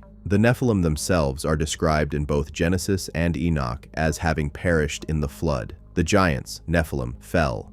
They were physically destroyed by the flood's violence. But the Book of Enoch adds an important postscript. The spirits of the Nephilim, the text says, do not pass on to the afterlife as human spirits do. They remain on earth as wandering spirits, neither human nor divine, able to affect the physical world, but not to fully participate in it. These are what later traditions would call demons, or evil spirits, not fallen angels, but the disembodied offspring of fallen angels, condemned to wander the earth until the final judgment. Whether one takes this theology literally or not, the narrative structure it presents is important for our purposes. It describes a specific group of beings, hybrids between divine and human, who did not fully die with the flood, who continued to exist in a transformed state, and whose influence on the human world persists. And critically, the Nephilim were not universally destroyed. The flood narrative in both Genesis and Enoch describes the destruction of the Nephilim as the primary motivation for the flood. God's purpose was to remove these corrupting hybrids from the earth. But after the flood, Numbers 13:33 describes Israelite scouts encountering Nephilim in Canaan. We seemed to ourselves like grasshoppers, and so we seemed to them. The Anakim mentioned in this passage are described as descendants of the Nephilim. Og of Bashan, one of the Anakim kings killed by the Israelites, had a bed that was 9 cubits long, approximately 13 feet. The Philistine giants encountered by David and his warriors are described in the same terms. The post-flood presence of beings identified as Nephilim descendants suggests that either some Nephilim survived the flood, perhaps through the same mechanism that allowed Noah to survive, or through being among those preserved on the ark, or that the Watcher-human hybridization was repeated after the flood. This latter possibility is supported by Genesis 6:4, which states, "The Nephilim were on the earth in those days, and also afterward, specifically after the flood, when the sons of God came into the daughters of man, and they bore children to them." The biblical text explicitly acknowledges that the cross-species reproduction described in the pre-flood narrative continued after the flood. The sons of God, the Watchers or Anunnaki, continued to interbreed with human women after the flood, and the resulting Nephilim continued to appear in the post-flood human population, though apparently in smaller numbers and with less cultural dominance than before. What this means for the question of modern Anunnaki descendants is significant. The genetic contribution of the Anunnaki to the human population was not a single event limited to the pre-flood period. It was an ongoing process, extending at least into the early 2nd millennium BCE based on the biblical evidence. The Nephilim that David's warriors fought, roughly 1000 BCE, were apparently still recognizably superhuman in their physical characteristics. The genetic line that produced them was still active and producing distinguishable offspring 1,000 years after the flood. Extrapolating forward, if that genetic line was maintained through the patterns of endogamy that the ancient royal families practiced, then individuals carrying a disproportionate share of Anunnaki genetics might still be present in the human population today. Not as giants, whose extreme physical characteristics would certainly have attracted historical attention, but as individuals with more subtly unusual cognitive or physiological characteristics that might be explained in other ways. The connection between the Nephilim tradition and specific historical royal lineages has been explored by a number of researchers. The Anakim, the giants of Canaan encountered by the Israelites, are described as the children of Anak, and one of the prominent Anakim leaders is called Ahiman, whose name contains the root Ahi, brother, and may be related to Akhenaten's own naming tradition in Egypt. The Philistines, from whom the biblical Goliath and his brothers descended, are generally identified with the Sea Peoples who disrupted Bronze Age civilizations throughout the eastern Mediterranean around 1200 BCE, a group whose precise origin remains debated but who brought with them technologies and cultural practices that were sufficiently advanced to challenge even the major powers of the day. The connection between the Sea Peoples and the Nephilim tradition is speculative but worth noting. More concretely, the tradition of giant kings, kings of extraordinary physical stature who ruled with divine authority, persists throughout the ancient world. The early kings of Egypt, based on skeletal remains from pre-dynastic and early dynastic period burials, were on average significantly taller than the general Egyptian population of their time. Specific pharaohs, including Ramesses II, have been estimated from their mummies to have been considerably taller than typical ancient Egyptians. The kings of ancient Sumer, described in the king list as having been personally appointed by the gods, are not described in terms of physical characteristics in the surviving texts, but the broader tradition of divine kingship consistently associates the semi-divine ruler with unusual physical and cognitive capabilities. The Mahabharata and Ramayana epics of ancient India describe kings and warriors of extraordinary physical stature and power. The Pandava and Kaurava heroes are essentially demigods, the offspring of divine beings and human women. The Norse mythology of early medieval Scandinavia describes the Aesir gods as physically indistinguishable from very large, very powerful humans, not transcendent spiritual beings, but physical entities of flesh and blood who could be wounded, who aged, and who died. All of these traditions, across cultures and continents and millennia, are describing the same thing, the legacy of a hybridization event, or series of events, in which non-human beings of extraordinary capability bred with human women and produced offspring who occupied the top tier of human society, as kings, as warriors, as priests, for as long as that genetic contribution could be maintained in recognizable form. The dilution of this genetic contribution over time, from the two-thirds divine Gilgamesh to the semi-divine pharaohs to the merely blue-blooded European aristocrats, tracks the biological reality of what happens to any genetic contribution that is not continuously renewed. It dilutes generation by generation until it is statistically indistinguishable from the background population. The question is whether the dilution was ever complete, or whether specific lineages, through the rigorous endogamy that the historical record documents, maintained a concentration of this genetic heritage sufficient to produce observable effects in their descendants today. The answer to this question cannot be definitively given with the evidence currently available, but the circumstantial case for an ongoing, if diluted, genetic legacy from the Watchers and Nephilim is substantial. It rests on the convergence of ancient textual evidence, on the documented patterns of extreme endogamy among ancient royal families, on the anomalies in the human genome that remain unexplained by conventional evolutionary models, and on the persistent patterns of extraordinary capability, cognitive, creative, political, that have historically been concentrated in the families that claim divine descent. It rests also on something more contemporary and more specific, on the documented patterns of behavior, organizational structure, and symbolic practice that characterize the modern elite families whose ancestry traces back to these ancient lines. It is to those contemporary patterns that we now turn. Secret societies and the hidden hierarchy. To understand the possibility that Anunnaki descendants are present and active in the modern world, we need to understand the structure through which their knowledge and lineage have been transmitted across the millennia. That structure is the network of secret societies and initiatic traditions that has run as an unbroken thread through Western civilization, and indeed through most of the world's major civilizations, since the beginning of recorded history.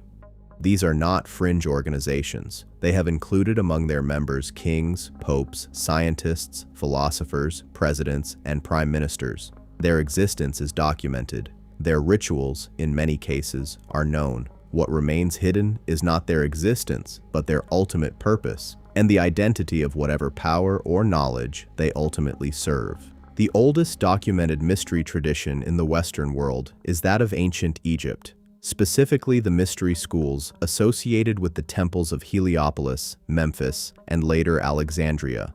The Egyptian mysteries are described in fragmentary but consistent terms across a variety of ancient sources. They involved initiatic ceremonies of increasing depth, transmitted specific knowledge about the nature of the cosmos, the structure of the human soul, and the practices of what we might call high magic, the use of specific knowledge to influence events in the physical world. The most advanced initiates of the Egyptian mysteries were said to receive knowledge directly from the gods, which, in the context of the Anunnaki hypothesis, means that the mystery school tradition preserved a channel of direct communication with whatever beings the Egyptian gods actually were. The Eleusinian mysteries of ancient Greece, which were practiced for approximately 2,000 years and which counted virtually every significant figure in Greek intellectual life, Plato, Pindar, Cicero, Alcibiades, among their initiates, similarly involved a ceremony of death and rebirth, a transmission of specific knowledge about the immortality of the soul and the structure of the afterlife, and an experience so profound that participants consistently refused to describe it in detail, citing laws against revealing the mysteries on pain of death. Alcibiades was tried and sentenced to death in absentia, partly because he was accused of revealing the Eleusinian mysteries. The secrecy surrounding these ceremonies was not conventional discretion. It was enforced by the highest civil and religious authority. Something was being protected. The Pythagorean school of ancient Greece, founded by Pythagoras in the 6th century BCE, combined mathematical knowledge with initiatic practice in a tradition that Pythagoras himself described as derived from his studies in Egypt and Babylon, places where, in the context of our investigation, the transmitted knowledge of the Anunnaki was most concentrated. Pythagoras is said to have been initiated into the Egyptian mysteries at Memphis, and to have received instruction from the Chaldean sages of Babylon, the astronomical and astrological priesthood that maintained the Anunnaki knowledge tradition in Mesopotamia after the decline of Sumer. What he brought back to Greece was a synthesis of mathematical, cosmological, and spiritual knowledge that formed the foundation of virtually all subsequent Western philosophy and science. Plato, whose dialogues contain within them a complete cosmological system of extraordinary depth and sophistication, was a direct intellectual heir of the Pythagorean tradition. And Plato, famously, described in the Timaeus and Critias his account of Atlantis, a civilization of advanced beings destroyed approximately 11,600 years before his own time, and attributed his knowledge of it to accounts preserved in Egypt. The transmission from Egypt to Greece to Rome and then into the Renaissance is reasonably well documented. The Neoplatonic tradition, which flourished in Alexandria in the 3rd century CE under thinkers like Plotinus and Porphyry, preserved the intellectual content of the mystery school tradition within a philosophical framework that could survive the transformation of the Roman Empire into a Christian state. When the Roman Emperor Theodosius ordered the closure of the pagan temples in 391 CE and effectively banned the ancient mystery traditions, the knowledge they preserved went underground, or rather, it went into a series of carefully maintained private transmission chains that continued to operate beneath the surface of official Christian Europe.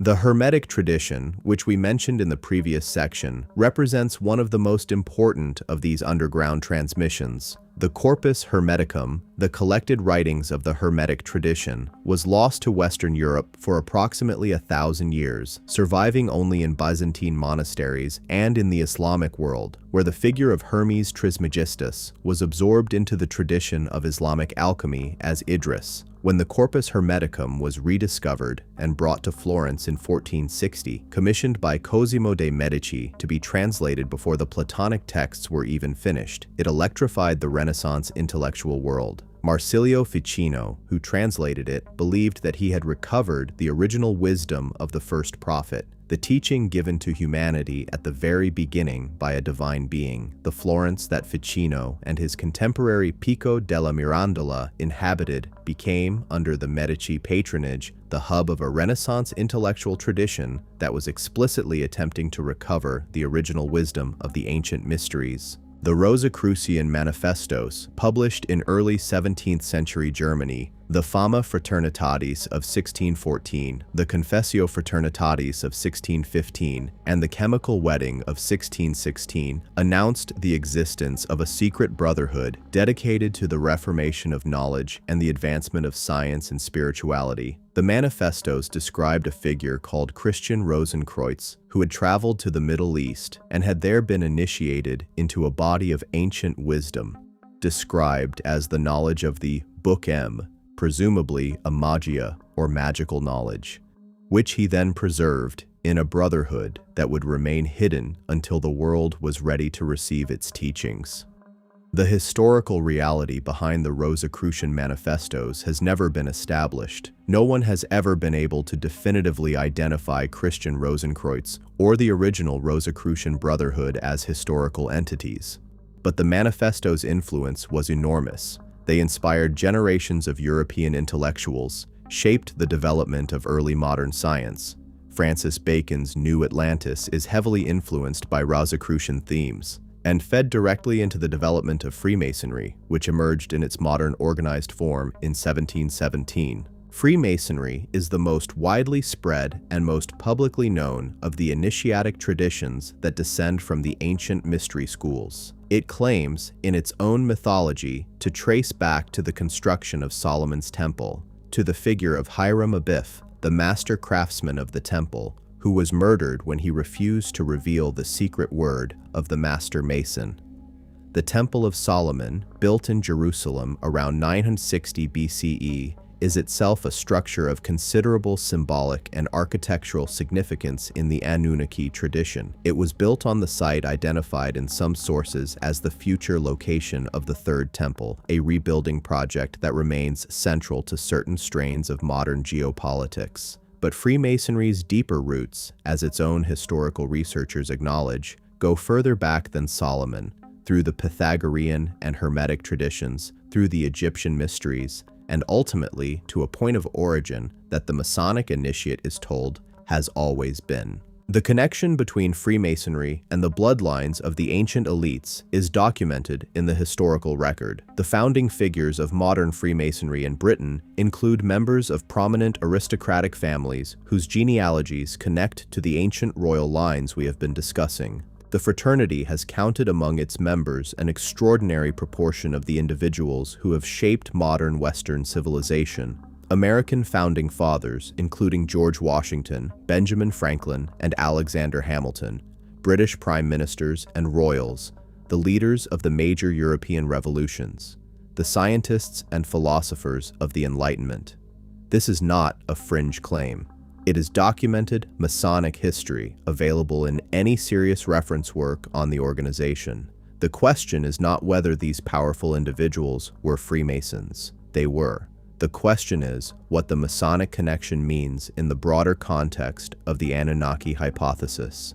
The meaningful answer to that question requires understanding what Freemasonry actually teaches, not at the surface level of its publicly described charitable and philosophical work, but at the higher levels of its initiatic degrees. The 33 degrees of Scottish Rite Masonry, the York Rite degrees, and the various additional degrees of the higher orders all involve an progressive transmission of knowledge, cosmological, symbolic, and practical, that its practitioners describe as a reconstruction of the lost wisdom of the ancient world.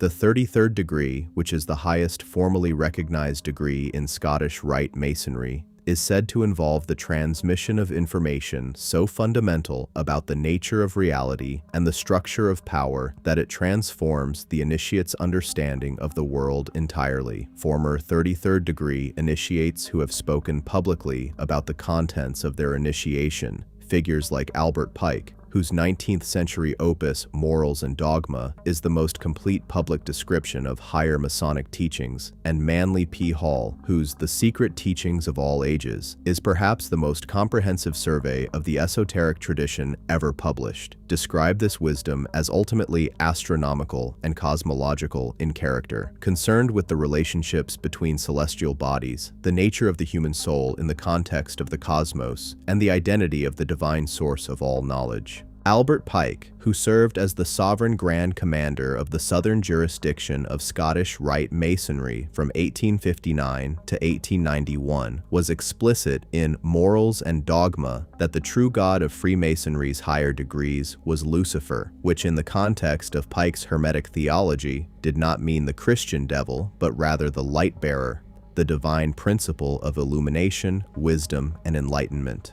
This identification of the divine source of Masonic wisdom with Lucifer, who in the Jewish and Christian tradition is identified with the morning star, the planet Venus, with the serpent of Eden, and with the watchers who gave humanity forbidden knowledge, completes a chain of symbolic identification that connects modern Freemasonry back through the esoteric tradition to the original Anunnaki narrative. The light bearer who transmits forbidden knowledge to humanity, who challenges the authoritarian order of the divine council, who advocates for humanity's development to its full potential. This is Enki, the god of wisdom, whose symbol was the serpent, whose gift to humanity was the knowledge of the gods, and whose followers preserved that knowledge through the thousands of years of institutional suppression that followed the Anunnaki's withdrawal. The existence of this transmission chain, from the Anunnaki gift of knowledge through the Egyptian mysteries, the Pythagorean school, the Hermetic tradition, the Rosicrucians, and into modern Freemasonry and related orders, is not, in itself, sinister. Knowledge is not inherently sinister. Wisdom is not sinister.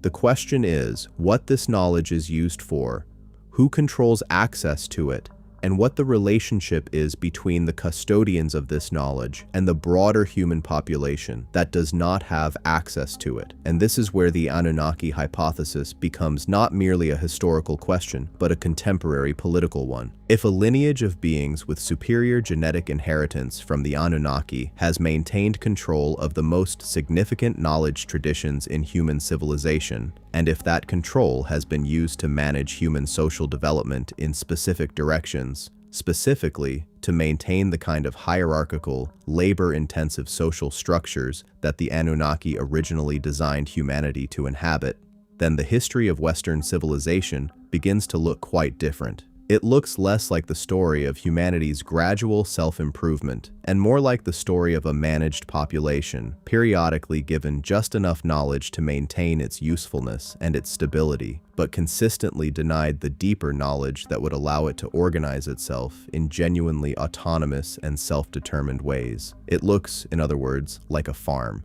This is a disturbing framing, and we acknowledge that, but it is a framing that is consistent with the Sumerian texts, which explicitly describe humanity as being created to serve the Anunnaki, to perform the labor that the Anunnaki were unwilling to perform themselves. The Atrahasis epic does not describe the creation of humanity as an act of love or generosity. It describes it as a practical solution to a labor problem. Humanity was a workforce, and the management of a workforce, keeping it productive, keeping it docile, preventing it from developing the capability to challenge its managers, is a recognizable management problem with recognizable management solutions. The solutions visible in the historical record: the control of information, the maintenance of social hierarchies, the strategic use of religion to manage behavior, the periodic catastrophic resets that have punctuated human history whenever civilization has developed in directions that were not approved, are all solutions consistent with the management of a created species by its creators. Modern power structures and ancient origins. When we survey the modern world's power structures, the institutions that actually determine how resources are allocated, how decisions are made, and how human beings organize their collective lives, we find a degree of concentration and continuity that is difficult to explain purely in terms of democratic processes or market mechanisms. The world's wealthiest families, those who control concentrations of capital in the hundreds of billions to trillions of dollars, are, in a significant number of cases, families whose wealth has accumulated not over 1 or 2 generations, but over centuries. The Rothschilds, who have been a significant force in European finance since the 18th century. The Rockefellers, whose wealth derives from the oil monopoly of the Standard Oil Company and who have been a continuous presence in American political and financial life for over a century. The various European royal and aristocratic families who continue to hold significant wealth and influence even in nominally democratic political systems. These are not simply successful families who happen to make good business decisions. They are families with multi-generational continuity in specific positions of power, positions that, by any reasonable statistical analysis, they should not have been able to maintain indefinitely unless some additional factor was at work. The Rothschild family is perhaps the most frequently cited example in discussions of elite continuity, and it deserves careful examination rather than the crude anti-Semitic caricature it has sometimes been subjected to. Meyer Amschel Rothschild, the founder of the dynasty, was a Frankfurt moneylender of the late 18th century who was, by any measure, a financial genius. He built, through his 5 sons strategically placed in the financial centers of Europe, Frankfurt, Vienna, London, Naples, and Paris, the first international banking network, allowing him to move capital across national borders at a speed and reliability that no one had previously achieved. This capability allowed him to profit enormously from the Napoleonic Wars, from the various political upheavals of the 19th century, and from the financing needs of both the new industrial enterprises and the old aristocratic states of Europe.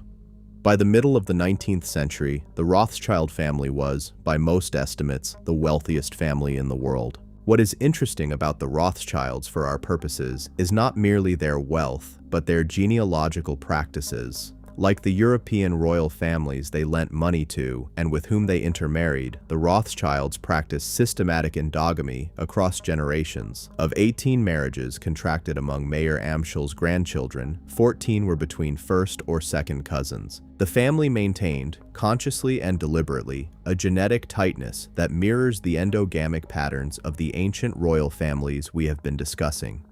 The reason most often given is the protection of family wealth from dispersal through inheritance, but the intensity of the endogamic practice, sustained across multiple generations in a family that clearly had access to the full range of European society as marriage partners, suggests a deeper motivation, whether conscious or not. The Rockefeller family, which rose to prominence a generation later through John D. Rockefeller Sr.'s creation of Standard Oil, represents the American iteration of the same pattern of multi-generational elite continuity. John D. Rockefeller Sr. was not simply a businessman who got lucky. He was a strategist of extraordinary capacity who systematically eliminated competition, built institutional structures that outlasted any single business venture, and established a family tradition of involvement in politics, education, public health, and international affairs that has made the Rockefeller name synonymous with elite institutional power in America for over a century.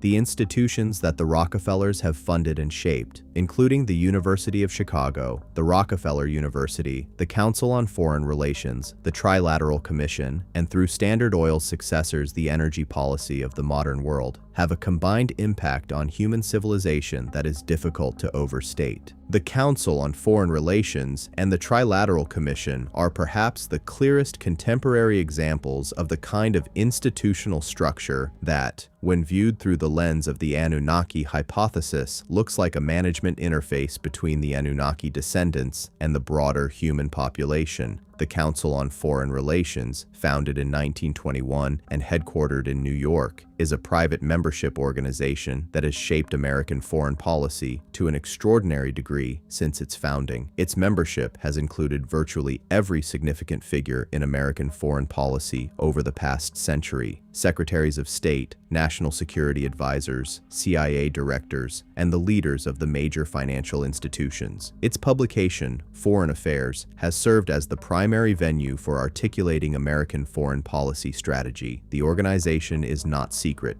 It publishes its membership list and its proceedings, but it is deeply private, operating outside the democratic accountability structures that formally govern American foreign policy. Decisions made in its meetings by unelected individuals representing private financial and corporate interests have shaped the fates of nations and populations with no democratic input from those populations. The Trilateral Commission, founded in 1973 by David Rockefeller and Zbigniew Brzezinski, was even more explicit in its international scope. It brought together elites from North America, Western Europe, and Japan, the three centers of global economic power, to coordinate policy in ways that transcended national democratic processes. Brzezinski, one of its founding architects, was explicit in his 1970 book Between Two Ages about what he saw as the future of governance, the emergence of a global technocratic elite that would manage the world's resources and populations in ways that traditional democratic institutions were incapable of. He did not present this as a conspiracy. He presented it as a rational response to the complexity of modern global problems. But the governance structure he described, a small elite of technically and managerially sophisticated individuals making decisions for a global population that does not elect them and cannot remove them, is structurally identical to the governance model described in the Anunnaki texts.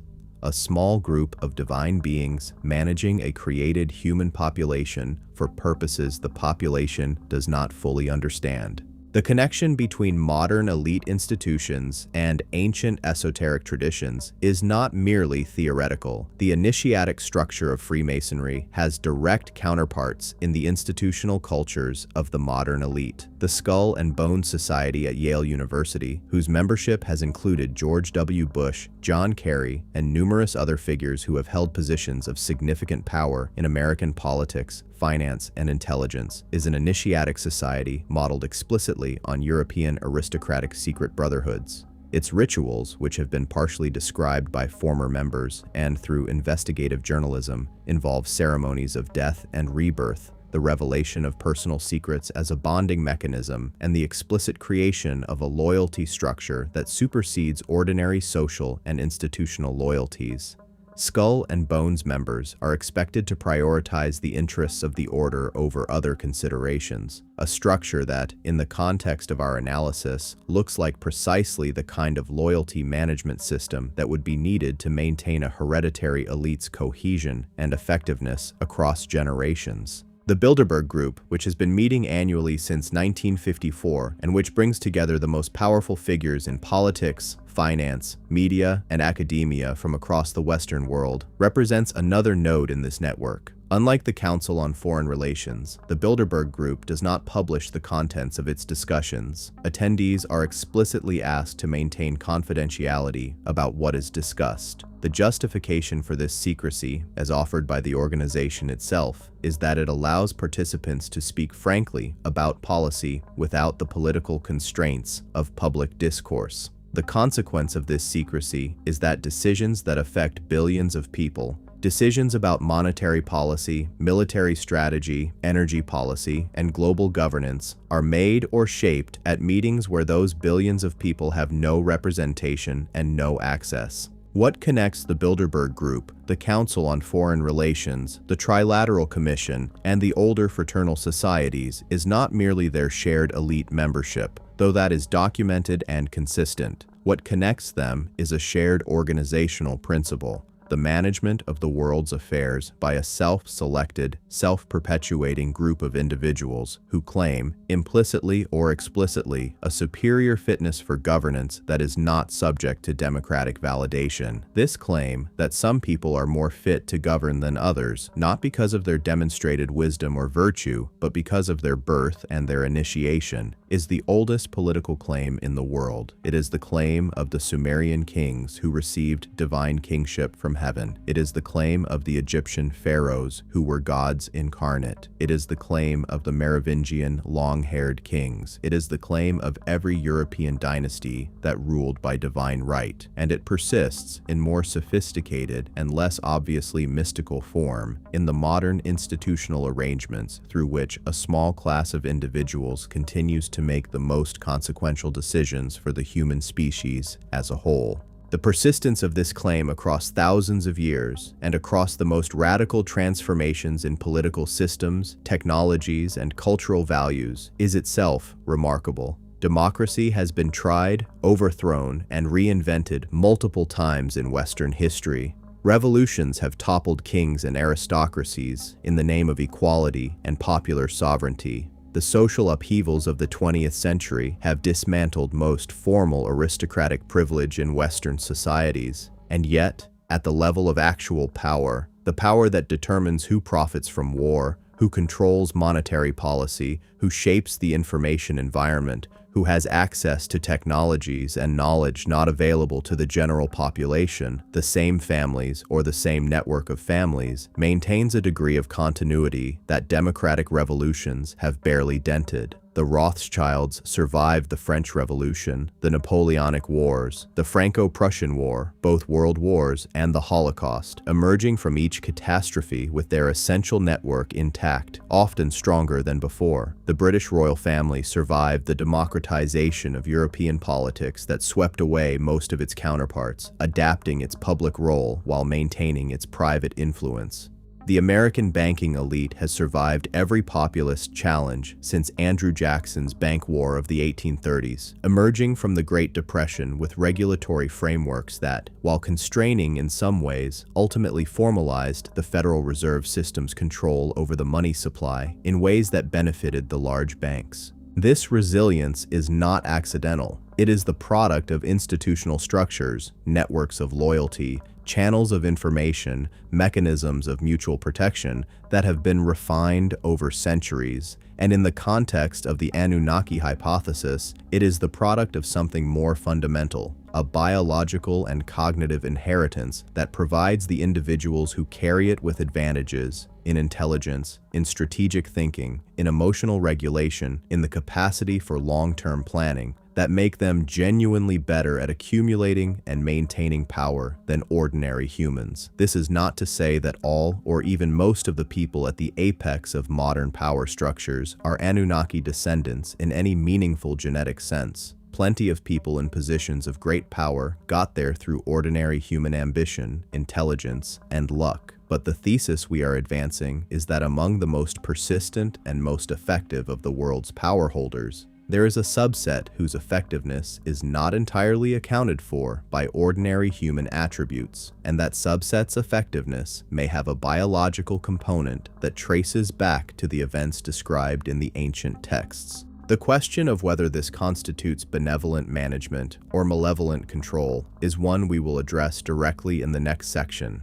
For now, it is sufficient to note that the structural evidence, the genealogical connections, the institutional continuities, the organizational parallels with ancient theocratic structures, is consistent with the hypothesis that the modern world's power elite includes individuals whose self-understanding, whether conscious or unconscious, reflects an ancient tradition of divine descent and divine mandate. The language has changed, the costumes have changed, the specific institutional forms have changed, but the underlying claim, "We are different, we are more, we are the legitimate inheritors of a mandate to govern," has not changed at all. What the signs might look like. If Anunnaki descendants are genuinely present in the modern human population, if there are individuals alive today who carry a significantly higher proportion of Anunnaki-derived genetic material than the general population, then we should expect that their unusual inheritance would manifest in observable ways.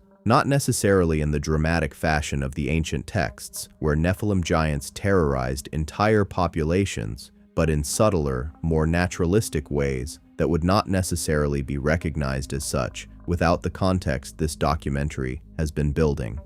In this section, we will examine what researchers in this field have proposed as the potential markers of Anunnaki genetic heritage in the modern world, physical, cognitive, and behavioral, and we will assess the evidence for and against each proposed marker. The most frequently discussed physical marker is unusual height. The ancient texts are consistent and specific on this point. The Nephilim were giants, the Anunnaki themselves were physically large by human standards, and the hybrid offspring of divine human unions were consistently described as being of extraordinary stature.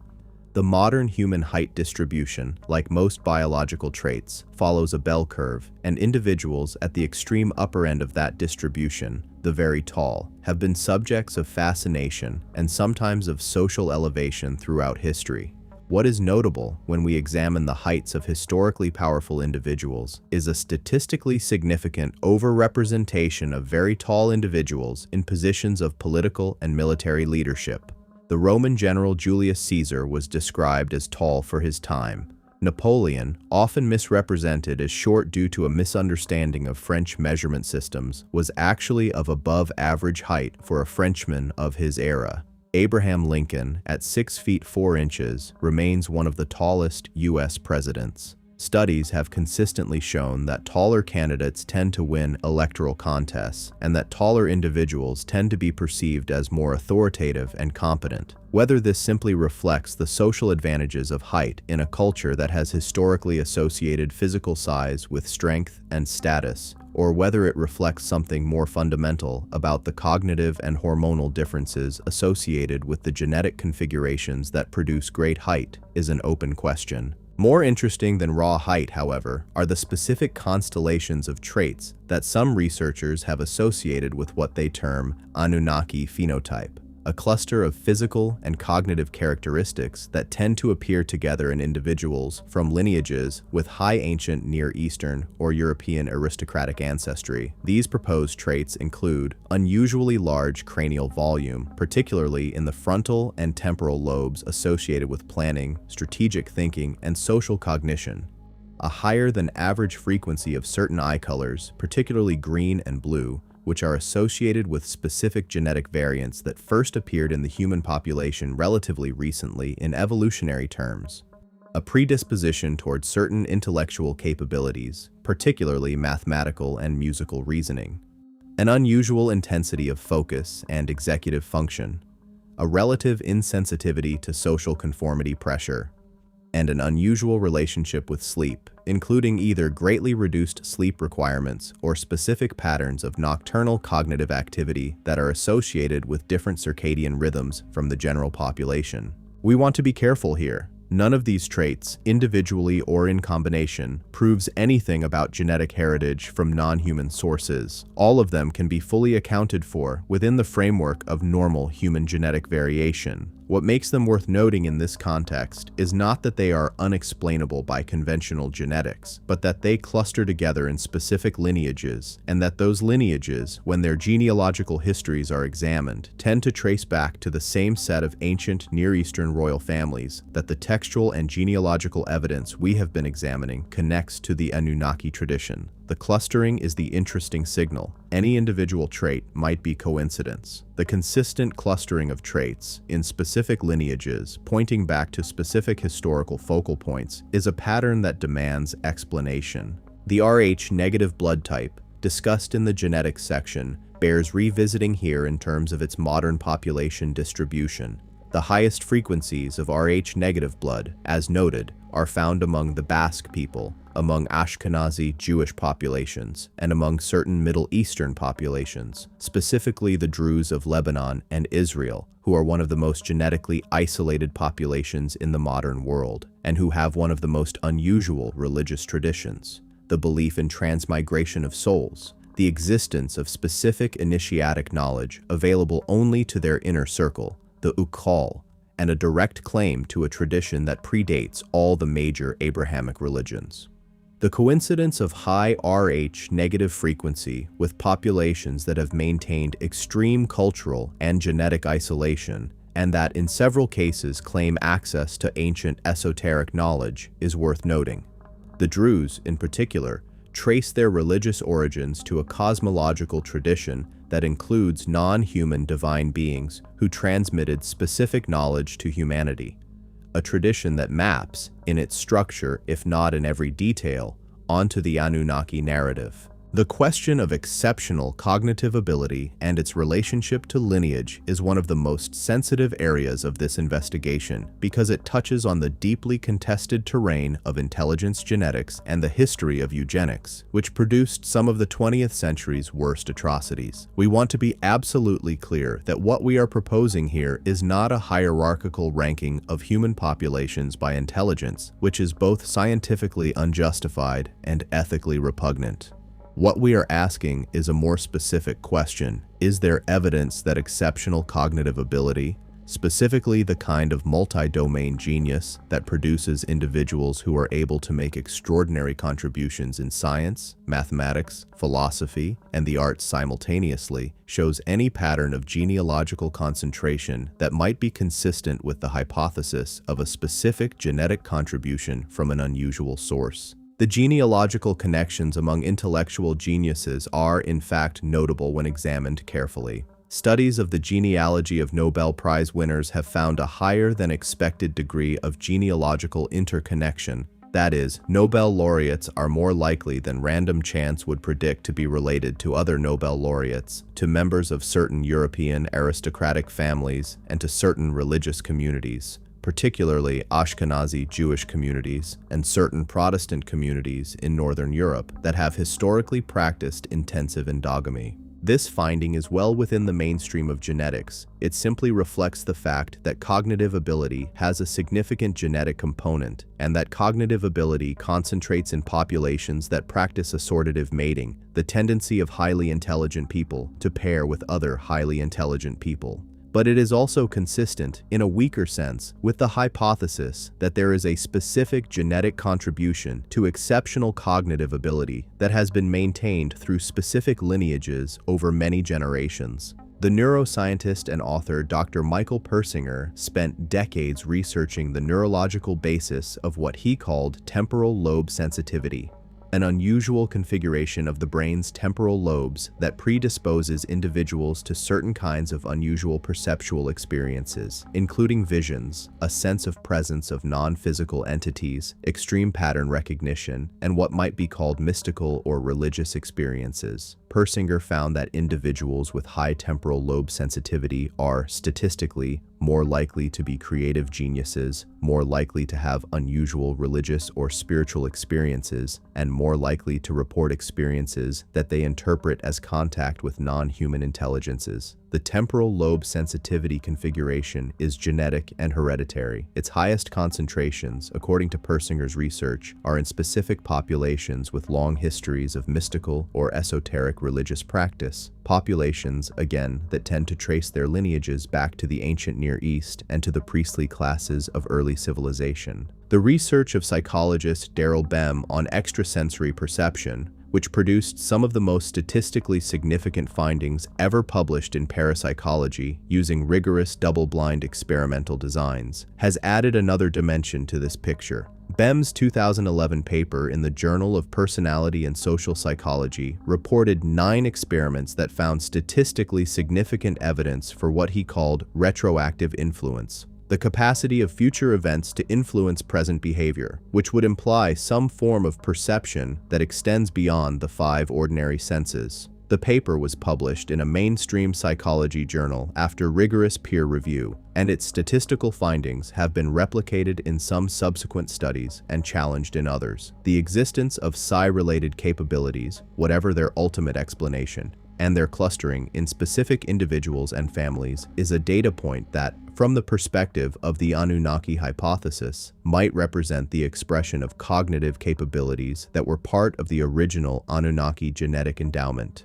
Capabilities for perceiving and processing information that go beyond the sensory equipment available to ordinary humans. None of this constitutes proof of anything. We are dealing in this section with suggestive patterns rather than confirmed mechanisms. The physical traits, the blood type distributions, the cognitive clustering, the neurological configurations, all of these are real data points. All are documented in the scientific literature, even if the interpretations we are putting on them are not mainstream, and all are consistent with the hypothesis that a specific genetic contribution from an unusual source has been maintained maintained in specific human lineages for thousands of years and continues to influence the characteristics of the individuals who carry it today. The cumulative weight of this consistency is, we argue, significant enough to take seriously, not as proof, but as a coherent body of evidence pointing in a specific direction. The behavioral patterns associated with what we might call the Anunnaki inheritance are perhaps the most interesting aspect of this question because they are the most immediately observable and the most directly connected to the question of whether these individuals are managing the human population with awareness of their heritage. The behavioral signature that researchers in this field have associated with individuals of probable Anunnaki lineage includes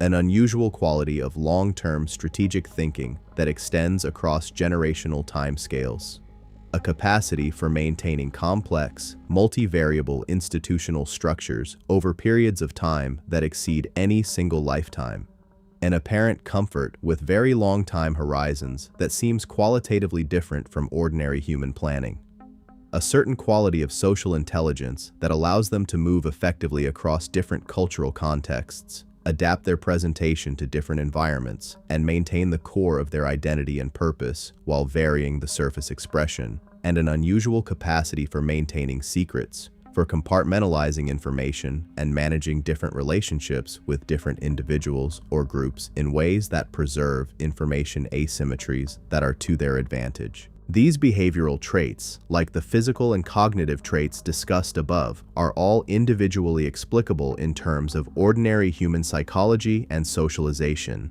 A family with multi-generational wealth and institutional investment teaches its children to think in generational timescales. A family with a long tradition of political and financial power develops cultural practices for managing information and maintaining institutional structures. None of this requires a genetic explanation, but the consistent appearance of these behavioral traits across families that share both the genealogical connections and the physical and cognitive markers we have been discussing suggests that we are dealing with something more than cultural transmission alone, something in the biological constitution of these families, something heritable and consistent across generations, predisposes their members to a particular relationship with time, with information, with power, and with the human population at large. Whatever that something is, and wherever it ultimately came from, its effects are visible in the world today. The final behavioral marker is perhaps the most striking because it is the most directly connected to the ancient textual tradition,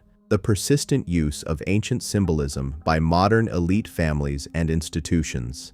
The symbols of the Anunnaki, the winged disk of the sun god, the intertwined serpents of Enki's caduceus, the all-seeing eye of the divine council, the pyramid with its capstone representing the divine apex, appear with remarkable frequency in the iconography of modern power. They appear on the currency of the world's dominant power, the United States, the pyramid and all-seeing eye on the $1 bill. They appear in the architecture of the major institutions of governance, the obelisks that dominate Washington, D.C., London, Paris, and other major capitals, all inherited from Egypt through Rome. They appear in the symbols and rituals of the initiatic orders, the Masonic square and compass, the Rosicrucian cross, the various degrees-specific symbols, and they appear in the corporate logos of many of the world's most powerful companies, the eye and pyramid of various media and financial institutions, the DNA helix of biotechnology companies, the various solar and celestial symbols that appear throughout corporate branding. The conventional explanation for this symbolic persistence is straightforward. These are powerful symbols with long cultural histories, and people naturally reuse powerful symbols. A pyramid represents stability and hierarchy. An eye represents watchfulness and authority. These are universal human associations that do not require any deeper explanation, and this is true. But the specific cluster of Anunnaki-associated symbols, not just pyramids and eyes in general, but the specific combination of the capstone eye over the unfinished pyramid, the specific intertwining of serpents, the specific use of the winged disc, is too specific and too consistent across institutions whose members have documented genealogical and initiatic connections to each other to be entirely explained by the universal human appreciation for a good logo. Something is being communicated through this symbolism. To those who know what it means, it is an identifier, a way of signaling membership in a tradition that traces its ultimate authority not to any human institution, but to a divine origin that predates all human institutions. An origin that, as we have been arguing throughout this documentary, may have been exactly what the ancient texts describe it as. The return question. Every tradition that preserves memory of the Anunnaki, in one form or another, preserves a promise: they will return. The Sumerians expected the return of the Anunnaki at the end of a great cycle. The Egyptians anticipated the return of their gods, Ra, Osiris, the Ennead, at the end of a cosmic age. The Mesoamerican traditions, with extraordinary specificity, anticipated the return of Quetzalcoatl and Viracocha from across the sea. The Book of Revelation describes the return of divine beings, Christ and his angelic host, to reclaim dominion over the earth. The Vedic tradition describes the return of the Kalki avatar at the end of the Kali Yuga. Every major religious and mythological tradition in the world, from the oldest to the most recent, contains within it a version of the same narrative. The divine beings who were present at the beginning of civilization will return at a time of great crisis and transformation to reclaim their position. This universality is itself a significant data point. The skeptic will say that all cultures have apocalyptic traditions, that the return of the gods is a universal human psychological need, the desire for divine intervention to resolve human-created crises. This is true, and it does not prove anything about the actual existence of beings who might return. But the specificity of many of these return traditions goes beyond what a simple psychological projection would require. The Mayan calendar's end of the long count cycle in 2012, whatever its ultimate significance or lack thereof, was not simply a generic apocalyptic prediction. It was a specifically calculated astronomical and calendrical event, timed to the precessional cycle, suggesting that whoever designed the calendar had knowledge of the precession and believed that precessional cycles had significance for the relationship between humanity and whatever divine beings had originally transmitted the calendar's design. The Hopi prophecies, preserved by a Native American culture whose origins trace back to the ancient Southwest, describe with considerable precision the signs that will precede the return of the true white brother, including specific technologies and social conditions that were not in existence when the prophecies were first formulated. The specificity of these predictions, which their adherents argue have been fulfilled in the modern technological world, goes beyond what simple cultural wish fulfillment can account for. The question of the Anunnaki's return, whether they left, whether they will come back, and whether the beings who might return are the same ones who created us or their own distant descendants, is one that the ancient texts address but do not answer definitively. The Sumerian texts describe the Anunnaki's withdrawal from Earth as connected to the Great Flood, which occurred approximately 10,000 to 12,000 years ago by most reckonings. They do not describe the Anunnaki as having left permanently. They describe them as having retreated, some to the sky, some to specific locations on Earth, some to an intermediate realm. The concept of the Anunnaki's current location, in the tradition that Sitchin and others have developed, is that they are on Nibiru, their home planet, which is currently in the outer reaches of the solar system on its elongated 3,600-year orbit, and which will eventually return to the inner solar system as it has periodically done before.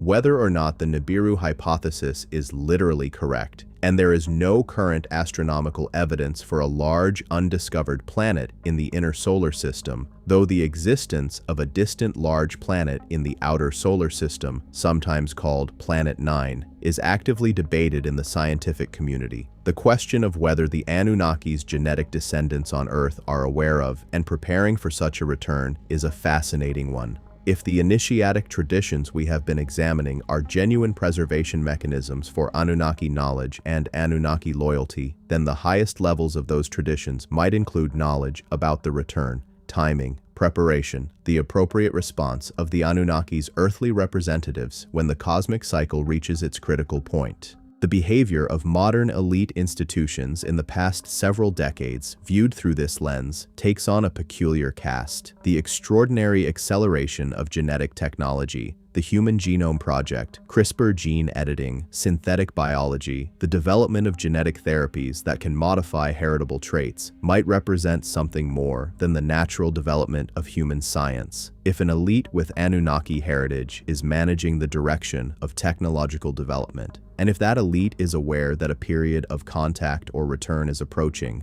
then the acceleration of genetic technology would be exactly what we would expect: a preparation, a making ready of the human genetic material for whatever the next phase of the Anunnaki program involves. The development of artificial intelligence, which has proceeded at a pace that genuinely surprises even its own developers, might similarly represent a managed acceleration. If the goal is to bring human technological capability up to a specific level before a deadline, then the sudden explosion of AI capability in the past decade might be part of a planned trajectory rather than a spontaneous emergence. This is highly speculative, and we want to be clear that we are exploring possibilities rather than asserting facts. The acceleration of genetic and computational technology has thoroughly conventional explanations in the logic of scientific progress, economic incentives, and the compounding effects of knowledge accumulation.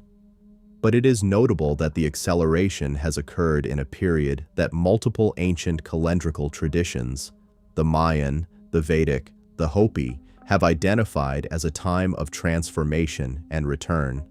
And it is notable that the direction of that acceleration toward the ability to directly modify the human genetic code, toward the creation of artificial intelligences that may eventually exceed human cognitive capability, toward the miniaturization and ubiquity of surveillance technology, are all directions that would be relevant to an entity managing a human population in preparation for a significant transition. The modern transhumanist movement, which advocates for the use of technology to enhance human cognitive and physical capabilities, and which is heavily funded and promoted by individuals with strong connections to the elite networks we have been discussing, provides another data point. The transhumanist goal of uploading human consciousness, of extending human lifespan indefinitely, of merging human biological intelligence with artificial computational intelligence, is in many ways a technological recreation of the ancient Anunnaki promise that humanity could be elevated beyond its current limitations to something approaching the divine. The appeal of this promise is genuine and understandable, but its coincidence with the agenda that the Anunnaki texts describe, a managed human population that is periodically upgraded to meet the Anunnaki's current needs, is worth noting. If we take seriously the possibility that the Anunnaki created humanity as a workforce, that they managed human civilization through a lineage of hybrid descendants, and that they withdrew but maintained a covert presence through those descendants and the knowledge traditions they preserved, then the modern technological acceleration looks different. It looks less like the autonomous flowering of human creativity and more like the managed preparation of an asset. The human population is being upgraded genetically, cognitively, technologically, for a purpose that the upgraders understand, but the population does not. The question of whether that purpose is benevolent or exploitative, whether the next phase of human development represents a liberation or a more sophisticated form of the original labor arrangement, is the most important question this documentary can ask. The ancient texts give us some guidance here, though their guidance is ambiguous. The Enkite tradition, the tradition of the God of wisdom who gave humanity knowledge, who argued for humanity's development and sovereignty, who stood against the authoritarian management of Enlil, represents one possible future, a future in which the Anunnaki or their descendants acknowledge their relationship with humanity openly, share the full knowledge they possess, and allow humanity to develop in a genuinely self-determined direction. This would be the resolution of the ancient conflict between Enki and Enlil in Enki's favor, a moment of genuine liberation after thousands of years of managed development. The Enlilite tradition represents the other possibility, a future in which the management tightens rather than loosens, in which the technological tools of surveillance, genetic modification, and cognitive management are used to more effectively constrain human autonomy rather than to expand it. A future in which the upgrade of humanity is designed not to liberate it, but to make it a more efficient and more docile workforce for whatever the Anunnaki's next project requires. The behaviors of the modern elite, examined honestly, do not clearly favor one interpretation over the other. There are genuine advocates for human flourishing, and genuine advocates for expanded control among the individuals who hold the world's most significant concentrations of power. The outcome, which path humanity takes through the transition that appears to be approaching, may well depend on which faction within the Anunnaki-descended elite gains the upper hand, just as the original creation and management of humanity depended on the balance of power between Enki and Enlil. The search for the Planet 9, the hypothetical large planet in the outer solar system whose existence has been proposed to explain anomalies in the orbits of distant trans-Neptunian objects, is proceeding actively in the astronomical community. If Planet 9 exists, and if it is on an elongated orbit that brings it periodically through the inner solar system, then its next approach would be detectable with increasingly sensitive telescopes, and the timing of that approach would be significant in the context of the Anunnaki hypothesis.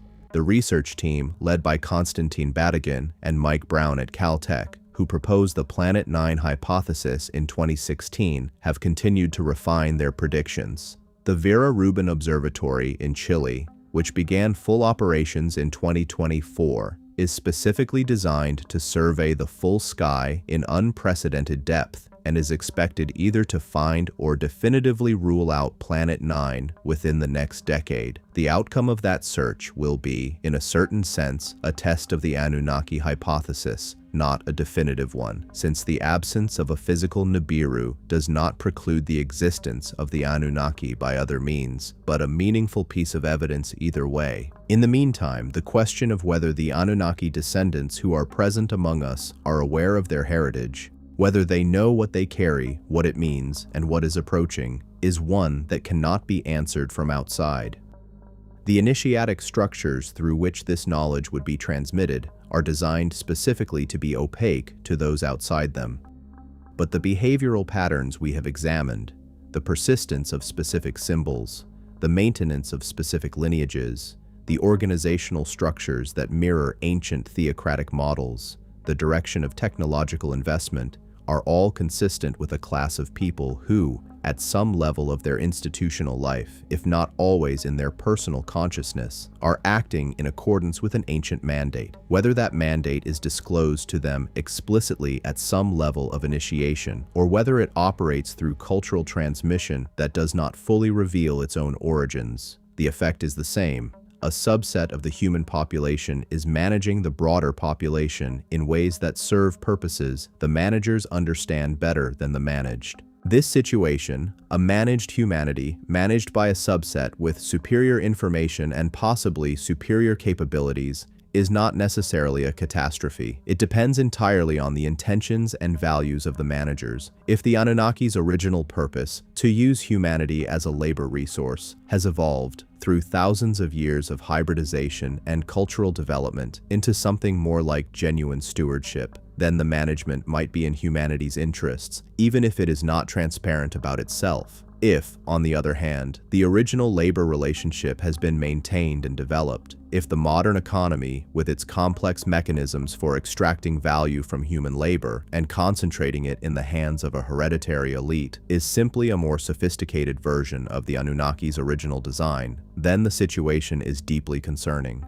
We will explore this question directly in our final sections, where we will examine what the evidence suggests about the intentions of the modern Anunnaki-descended elite, what the possibilities are for a different relationship between the managers and the managed, and what it might mean for ordinary human beings to live consciously in the world that this documentary has been describing. Control systems and the management of humanity. To understand the contemporary implications of the Anunnaki hypothesis, we need to examine the specific mechanisms through which human civilization has been managed. Mechanisms that, when viewed through the lens we have been developing, look less like the product of human social evolution and more like the deliberate design of beings who understood human psychology with the precision of creators.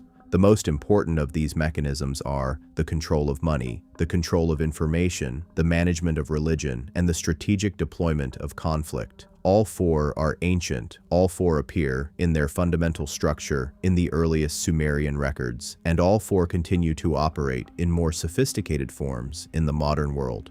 The control of money is the most fundamental. Money is not a neutral medium of exchange that evolved naturally from barter. It is a technology of social control, a technology whose ultimate effect is to require every human being to participate in a system of value exchange that they did not design and cannot meaningfully opt out of. The introduction of money, of a standardized medium of exchange that could represent value abstractly, was one of the first innovations of early Sumerian civilization. The Sumerian temple complexes were the original banks. They issued grain receipts, extended credit, and managed the agricultural surplus of their regions.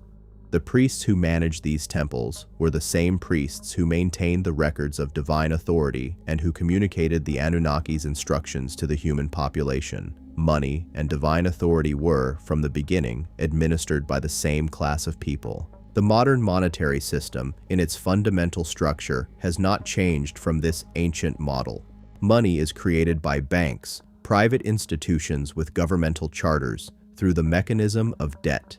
When a bank makes a loan, it creates the money it lends simply by crediting the borrower's account, without drawing on any pre-existing deposit. This is the mechanism of fractional reserve banking, and it is the basis of the modern monetary system. The consequence of this system is that virtually all money in the modern economy is created as debt, which means that virtually all economic activity involves paying interest to the institutions that created the money. The banking class, the class that controls money creation, extracts a continuous flow of value from the entire productive capacity of the human economy in exchange for the service of creating the medium of exchange through which all economic activity occurs. This is not conspiracy theory. It is the standard description of how modern central banking works, available in any introductory textbook on monetary economics. The connection between this modern system and the ancient Sumerian model is not merely structural, it is genealogical. The families that dominate modern international banking, the Rothschilds, the Warburgs, the Schiffs, the Morgans, the Rockefellers, are families whose genealogical histories, when traced, connect to the same network of ancient European aristocratic and priestly lineages that we have been examining throughout this documentary.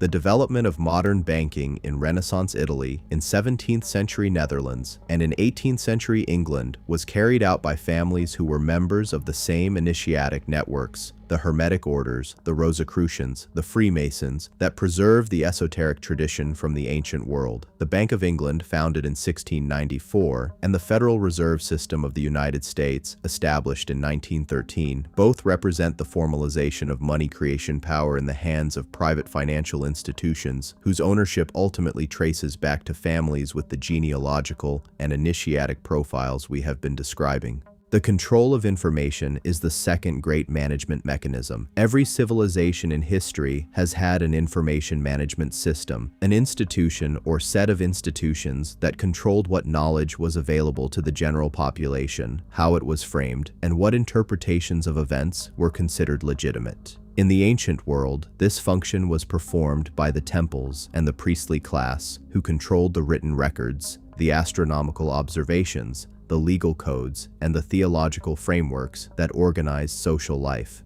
In medieval Europe, it was performed by the Catholic Church, which maintained a virtual monopoly on literacy, on the preservation of texts, and on the interpretation of all significant events and phenomena. In the modern world, it is performed by a relatively small number of media corporations, 6 at the time of writing, though their corporate structure changes through mergers and acquisitions, that control the vast majority of the information environments that most people inhabit. These corporations are owned and controlled by the same network of elite families and institutional investors that own the banks. The development of the internet, which many optimists in the 1990s believed would democratize information in ways that would permanently shift the balance of power away from centralized information controllers, has instead produced a new and more efficient form of information control. The major internet platforms, Google, Facebook, Meta, Twitter, now X, YouTube, have not democratized information.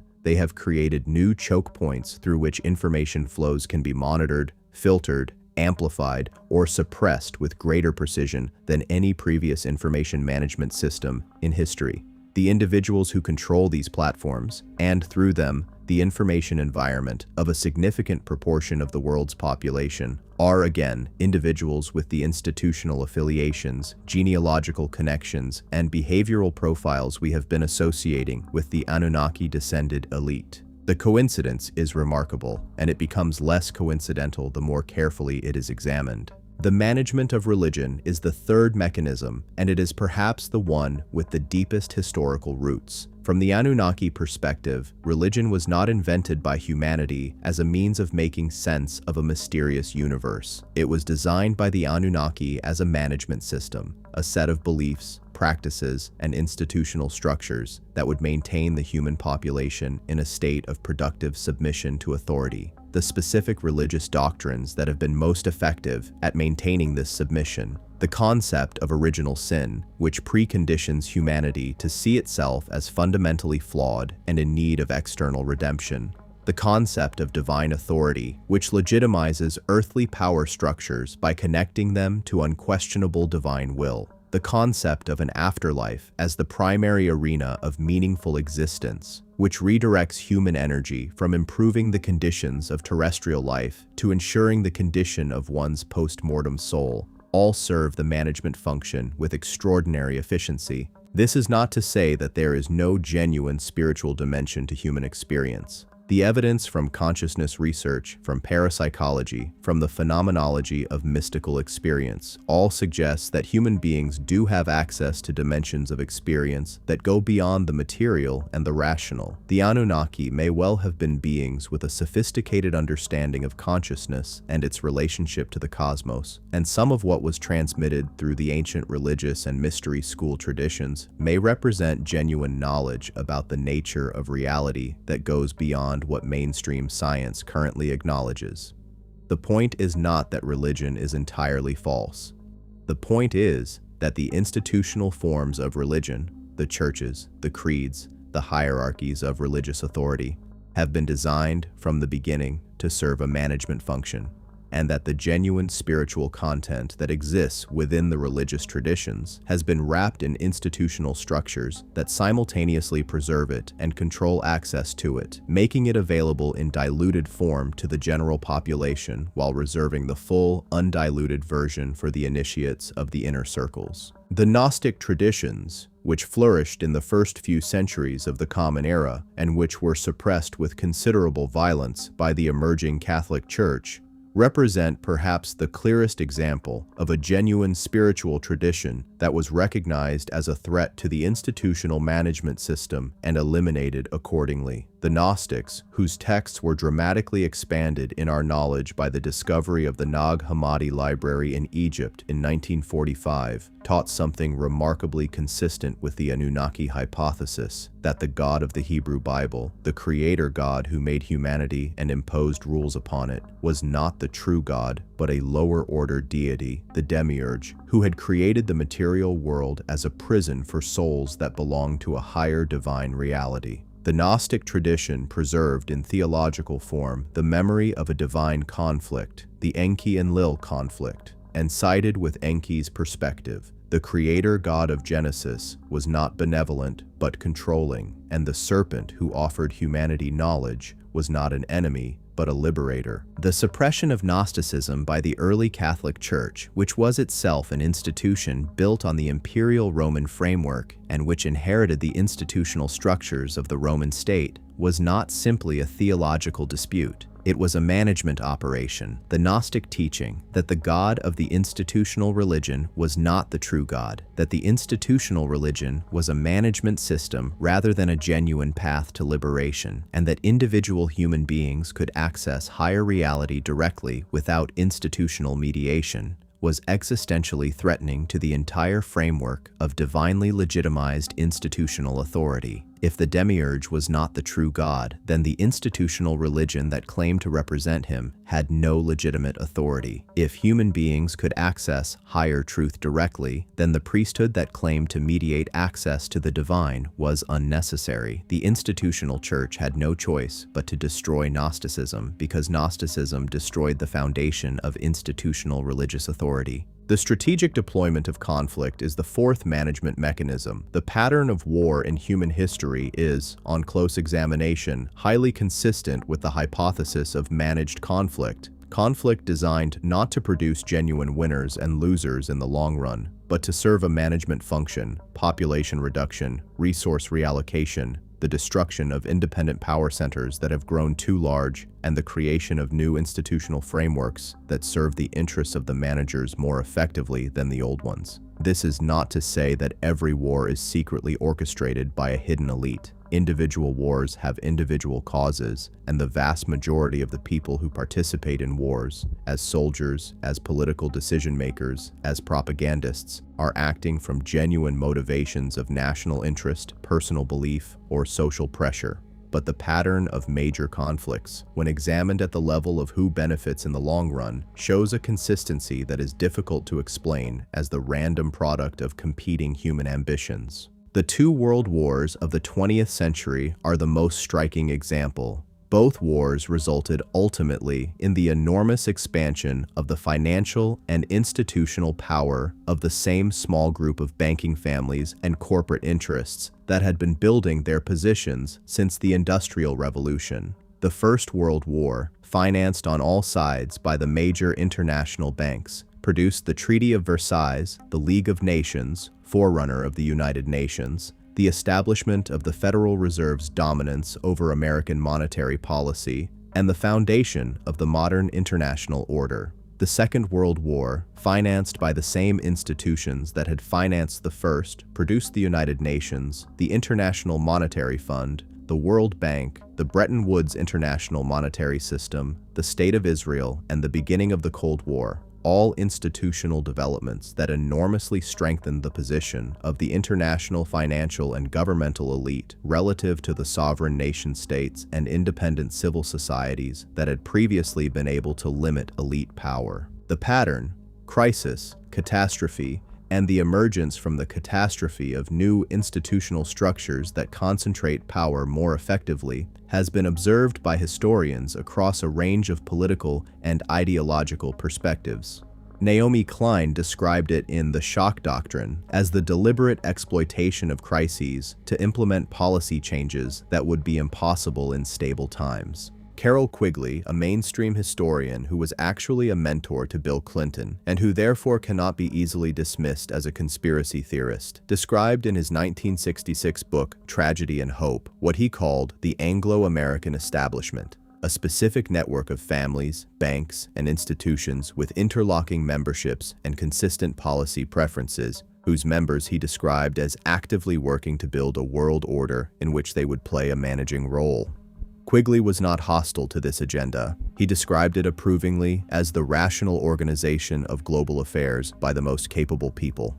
But he was honest about its existence in a way that most mainstream historians have not been. What Quigley described, and what the evidence we have been examining supports, is not a conspiracy in the colloquial sense.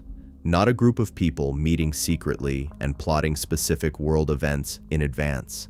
It is something more fundamental and more pervasive, a class of people with shared beliefs, shared interests, shared networks, and shared cultural traditions who act in consistent ways that serve their shared agenda without necessarily requiring explicit coordination. The convergence of their actions is not the product of conspiracy, but of convergent interest and shared formation. They have been shaped from birth to see the world in ways that support the perpetuation of their class's power. They act in ways that serve that power not because they are consciously conspiring, but because their perception of reality, a perception shaped by the same ancient tradition that has always guided the management of humanity, leads them naturally to the same conclusions and the same actions. This is the true significance of the initiatic traditions. Not that they contain detailed operational plans for world domination, but that they transmit, through their symbols, their rituals, and their gradual revelation of esoteric knowledge, a specific understanding of reality,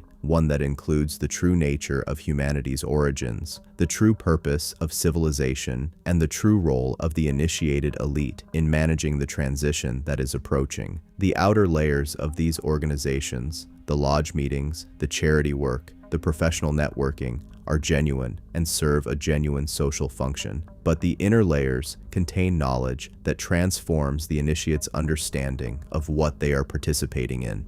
And at the innermost layers, the knowledge, if the hypothesis we are following is correct, converges on the same point that this documentary has been building toward. Humanity is a managed species, created by beings of non-human origin, managed through history by their descendants, and approaching a moment of transformation whose nature and outcome remain uncertain. What now? Living in the truth of this question. We have come a long way from the clay tablets of ancient Sumer. We have traveled through genetics and genealogy, through the mystery schools and the bloodlines of power, through the mechanisms of social control and the patterns of elite behavior, and we have arrived at what is, ultimately, the only question that matters in all of this. What does it mean for you, for the individual human being living in the world that this documentary has been describing? If the hypothesis we have been examining is even partially correct, if humanity was created, is managed, and carries within its population a class of beings with non-human genetic heritage and a multi-generational agenda, what does that mean for how we should understand ourselves, our societies, and our possibilities? The first thing it means, and perhaps the most important, is that the question of human identity is more open than we have been taught to believe. The standard modern materialist account of humanity, we are evolved primates, the products of random mutation and natural selection, with no special cosmic significance, no creator, no purpose beyond our own self-defined goals, is, if the Anunnaki hypothesis has any validity, fundamentally incomplete. It is the story of one layer of our existence, the biological layer, the evolutionary layer, without accounting for the layer that sits beneath it, the layer of deliberate design, of specific purpose, of a relationship with creative forces that we are only beginning to remember. Whatever the ultimate truth about our origins, the evidence we have examined throughout this documentary strongly suggests that the purely materialist account is insufficient. We are something more complicated than random evolution. The complexity of our genome, the rapidity of our cognitive development, the universality of our spiritual and mythological traditions, the persistence of human spiritual experience across every culture and every era. None of these fit cleanly into the story of a species that simply bootstrapped itself from nothing. If we are a created species, then the question of our Creator's intentions toward us is not an abstract philosophical question. It is a practical one, with immediate implications for how we organize our societies and how we understand our place in the cosmos. The Anunnaki texts describe a range of intentions: Enlil's authoritarian management agenda versus Enki's liberatory one, the Watcher's excessive generosity versus the Divine Council's protective secrecy. If both factions of the Anunnaki program are still operative, if there are Anunnaki descendants managing humanity in the direction of continued servitude, and there are others in the Enkite tradition working to transmit the knowledge that would allow humanity to achieve genuine self-determination, then the ancient conflict is not over. It is still being fought in the boardrooms of multinational corporations, in the chambers of international institutions, in the laboratories of genetic and artificial intelligence research, and in the quiet spaces of individual human consciousness, where the question of what we are and what we can become is being asked with new urgency. The concept of what ancient traditions call awakening or enlightenment takes on a different cast in this context. In the conventional spiritual interpretation, awakening is a personal transformation, the individual's consciousness expanding beyond ordinary ego-based perception to recognize its connection to a larger whole. This is real, and it matters, and it does not require the Anunnaki hypothesis to be valid. But if the Anunnaki hypothesis is correct, then awakening has an additional dimension. It is the recovery of a suppressed heritage, the reactivation of cognitive and perceptual capabilities that were always part of the human potential, but have been systematically managed out of expression by the institutional structures we have been describing. The mystery school traditions claim that it was preserving the knowledge needed for this recovery against the resistance of the institutional structures that had an interest in keeping humanity in a managed state makes a different kind of sense in this light. It was not mystical preservation for mystical purposes.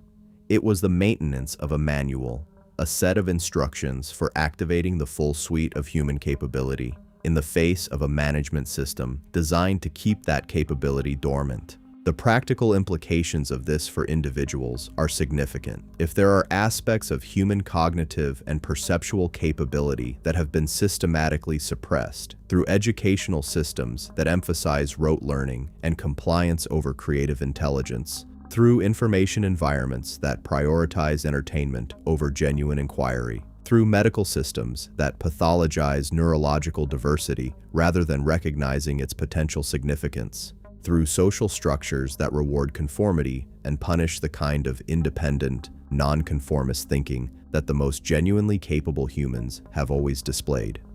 Then the act of consciously cultivating those suppressed capabilities is both a personal development practice and, in the broader context, a form of resistance to the management agenda. What does this cultivation look like in practice?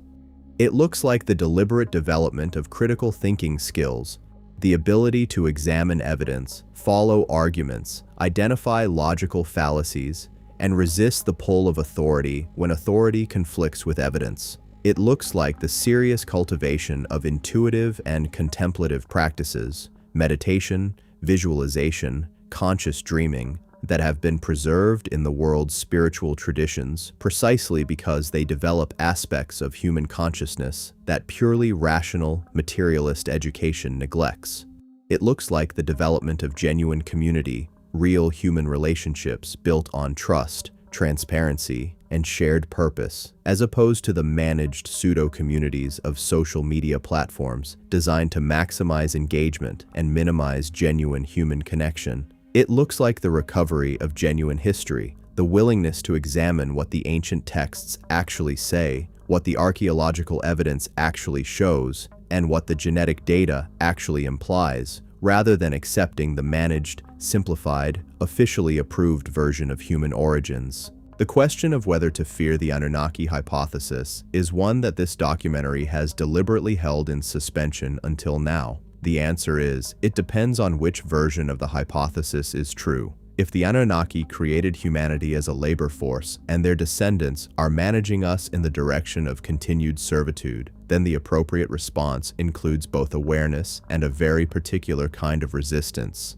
not the violent political resistance that the management system is designed to absorb and neutralize, but the more fundamental resistance of becoming genuinely free, free in consciousness, free in relationships, free in economic practice, free in information, free in reproductive choices, free in the understanding of one's own nature and capabilities. This kind of freedom is not threatening to a management system that depends on compliance and passivity. It is devastating to it. If, on the other hand, the Enki tradition has merit, if there are Anunnaki descendants or Anunnaki-aligned entities working toward genuine human liberation and elevation, then the appropriate response includes recognizing and supporting those forces while maintaining the critical capacity to distinguish genuine liberation from sophisticated new forms of management.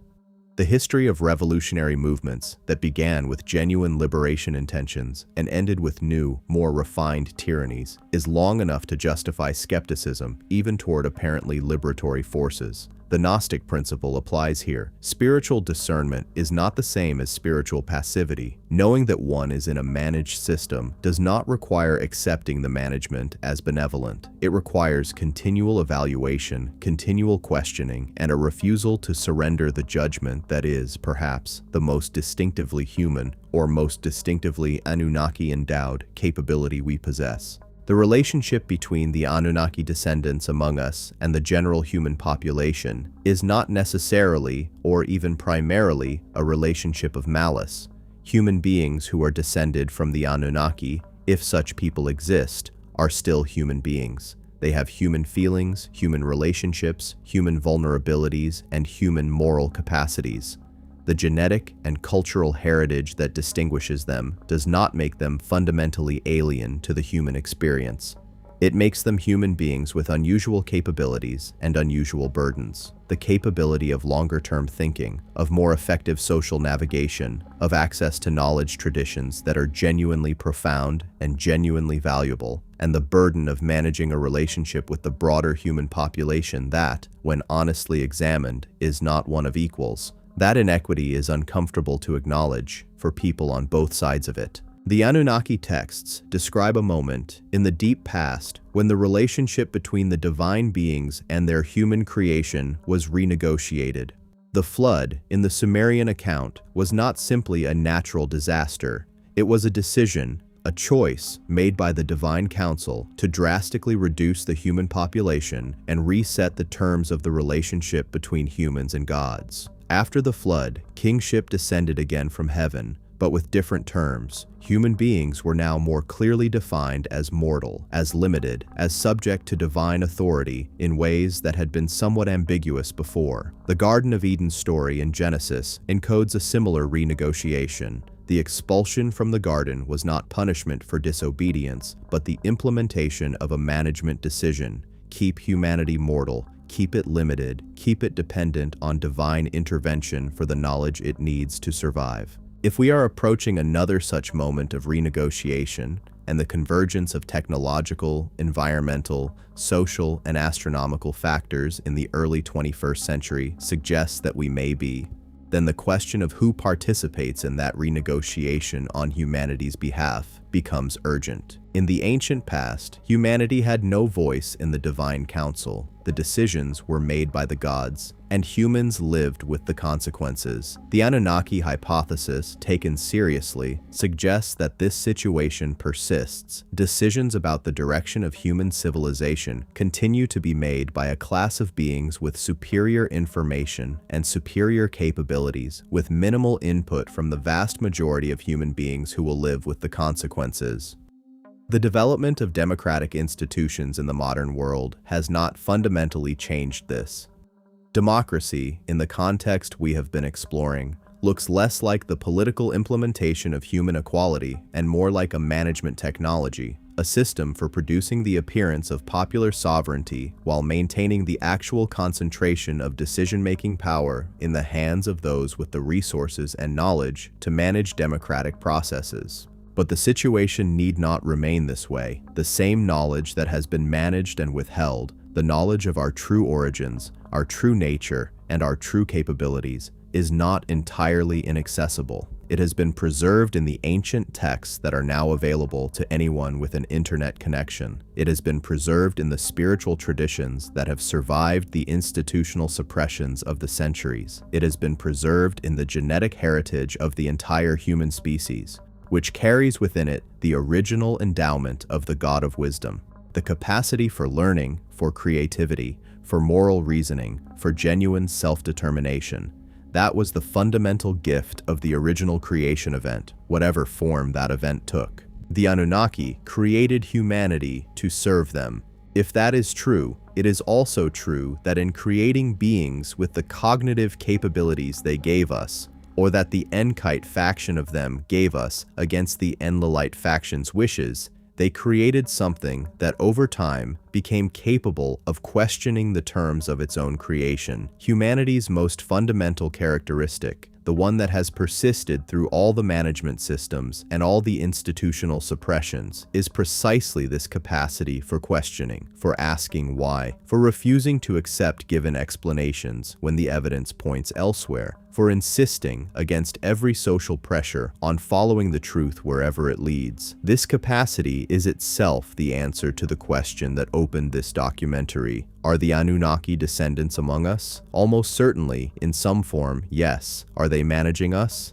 The evidence suggests they have been. Does that determine our destiny? That is the question we are still answering. Through every choice we make, every truth we pursue, and every act of genuine freedom we manage to exercise in the world they built to contain us. The oldest question, it turns out, has the most contemporary answer. We began by asking whether humanity is alone in the history of its own planet. We have traced the evidence that suggests we are not, that we share this world and this history with a lineage of beings whose genetic and cultural heritage is woven into the fabric of human civilization so thoroughly that it cannot easily be separated from what we think of as purely human achievement. The pyramids, the mystery schools, the bloodlines, the institutions, the symbols, all of it points toward a relationship that is older, deeper, and more consequential than the official story of human origins allows. Whether we choose to see that relationship clearly, to understand it honestly, and to engage with it consciously, rather than simply living within it as managed participants in a story we didn't write, may be the most important choice available to us in the time that is coming. The tablets of ancient Sumer have been sitting in museum cases for over a century, waiting for the moment when enough of the pieces would be in place for their story to be read whole. Modern genetics has added the biological layer. Modern genealogy has added the lineage layer. Modern history, honest history that follows the power rather than the propaganda, has added the institutional layer. And modern consciousness, the expanding human awareness that is, perhaps, the truest sign of the Enkite inheritance awakening in the species, has added the capacity to hold all of this together without flinching, to look at the fullness of the story, and to decide consciously what to do with it. What to do with it is not a question this documentary can answer for you. The answer is individual, and it is urgent, and it is yours. What this documentary can do is ensure that you are asking the question with the full weight of the evidence behind it. The evidence from the oldest texts, the newest science, and the most honest examination of the world's power structures that any era has been able to produce. You are not a random collection of evolved proteins with no significance beyond your own brief lifespan. You are the product of a creative intelligence that reached across either space or time, or both, to produce you. Your capabilities, including the capability that allows you to watch and understand a documentary like this one, are not accidents of natural selection. They are inheritances from something extraordinary. What you do with that inheritance is the question that matters. It is, in the deepest sense, the question the Anunnaki left us with when they stepped back from direct management of the species they made. It remains unanswered, and its answer belongs rightfully to us. Epilogue. The unfinished story. No documentary of this kind can pretend to offer final answers. The evidence we have assembled is suggestive, often compelling, and in many places genuinely extraordinary. It has been assembled honestly with the intention of following the evidence rather than confirming a predetermined conclusion. And what it suggests is this: the official story of human origins, the story of a species that evolved entirely naturally from primate ancestors, that developed civilization entirely through its own autonomous efforts, and that has been governed through its history by nothing more than the ordinary human dynamics of competition, cooperation, and chance, is insufficient. It leaves too much unexplained. The ancient texts, the genetic anomalies, the genealogical patterns, the institutional continuities, the persistent symbolism, the convergent traditions, all of these demand an explanation that goes further than the official story allows. The Anunnaki hypothesis, in its various forms, provides that explanation. It is not the only possible explanation. The anomalies of human origins could, in principle, be accounted for by other hypotheses. An unknown terrestrial civilization of very advanced capability that has left no direct archaeological trace. a genetic inheritance from an archaic human species far more cognitively sophisticated than Neanderthals or Denisovans that has not been found in the fossil record. The effects of an ancient catastrophe, an impact, a magnetic reversal, a crustal shift that reset human civilization multiple times, destroying the evidence of previous advances. Any of these is logically possible. The Anunnaki hypothesis is simply the one most directly supported by what the ancients themselves said, and the ancients, as a general principle, deserve more credit as witnesses to their own experience than they have traditionally received. What we know for certain is this: something remarkable happened in human prehistory, something that produced the extraordinary convergence of civilization across multiple independent cultures in the ancient world, that produced the anomalies in the human genome, that produced the universal tradition of divine beings who gave humanity civilization and then withdrew, and that produced the bloodlines, institutions, and knowledge traditions that have managed human civilization ever since. Whatever that something was, its effects are still present in the world today, in the DNA that every human being carries, in the institutions that organize our lives, and in the ancient symbols that appear on our currency, our government buildings, and our corporate logos. The story is not over. It is, in fact, at one of its most critical junctures. The question with which we opened, are the Anunnaki descendants already among us, can now be answered with the careful, evidence-based conclusion that this question deserves. The answer is yes, almost certainly, in the most reasonable interpretation of the available evidence. There is a class of human beings, embedded in the world's power structures, connected through genealogical and initiatic networks that trace back to the ancient Near Eastern divine king tradition, exhibiting physical, cognitive, and behavioral patterns consistent with a distinctive genetic heritage, who are managing this planet's human population in ways that reflect a multi-generational agenda whose ultimate origins may lie outside the purely human.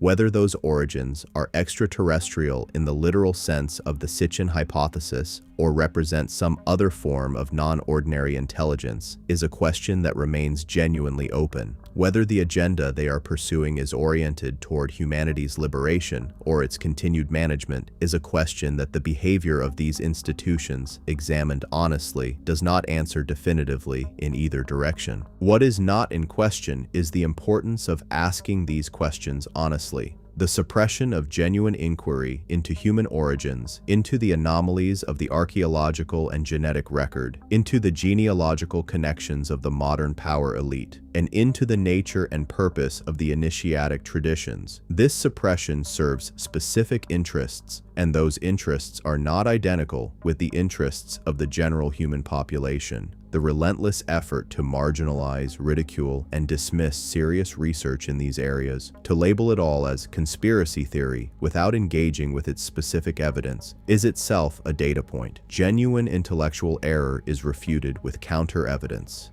Information that is merely threatening is suppressed with social stigma. The degree of social stigma attached to serious examination of the Anunnaki hypothesis, relative to the actual quality of the evidence that supports it, is disproportionate in ways that suggest the suppression is motivated by more than intellectual judgment. We end, as we began, with the oldest question, not the specific question of the Anunnaki's descendants. That question has been addressed with all the honesty and care the evidence allows. But the deepest version of the question, who are we, really? The answer that this documentary proposes, that we are a created species with non-human genetic contributions, managed through our history by beings with a different relationship to time and to knowledge than the one available to ordinary humans, approaching a moment of transformation whose nature is uncertain but whose importance is immense, is not a comfortable answer. It is not designed to be. The most important truths rarely are. What this answer is complete. It accounts for the evidence. It respects the ancients who left the record of their experience. It takes seriously the possibilities that the official story forecloses, and it leaves the future genuinely open as the most optimistic reading of the ancient conflict between the God of wisdom and the God of authority would suggest it to be. The tablets speak, the genes remember, the bloodlines persist. The question is whether humanity, in this moment of extraordinary and accelerating transformation, will choose to understand what it actually is, and then decide, consciously and collectively, what it intends to become. That decision has not been made. Its time has come. Thanks for watching, everyone. If you enjoyed this video, don't forget to like, subscribe, and hit that notification bell so you never miss an update. Drop a comment below with your thoughts. I love hearing from you. Check out more videos on the screen, and I'll see you in the next one. Take care.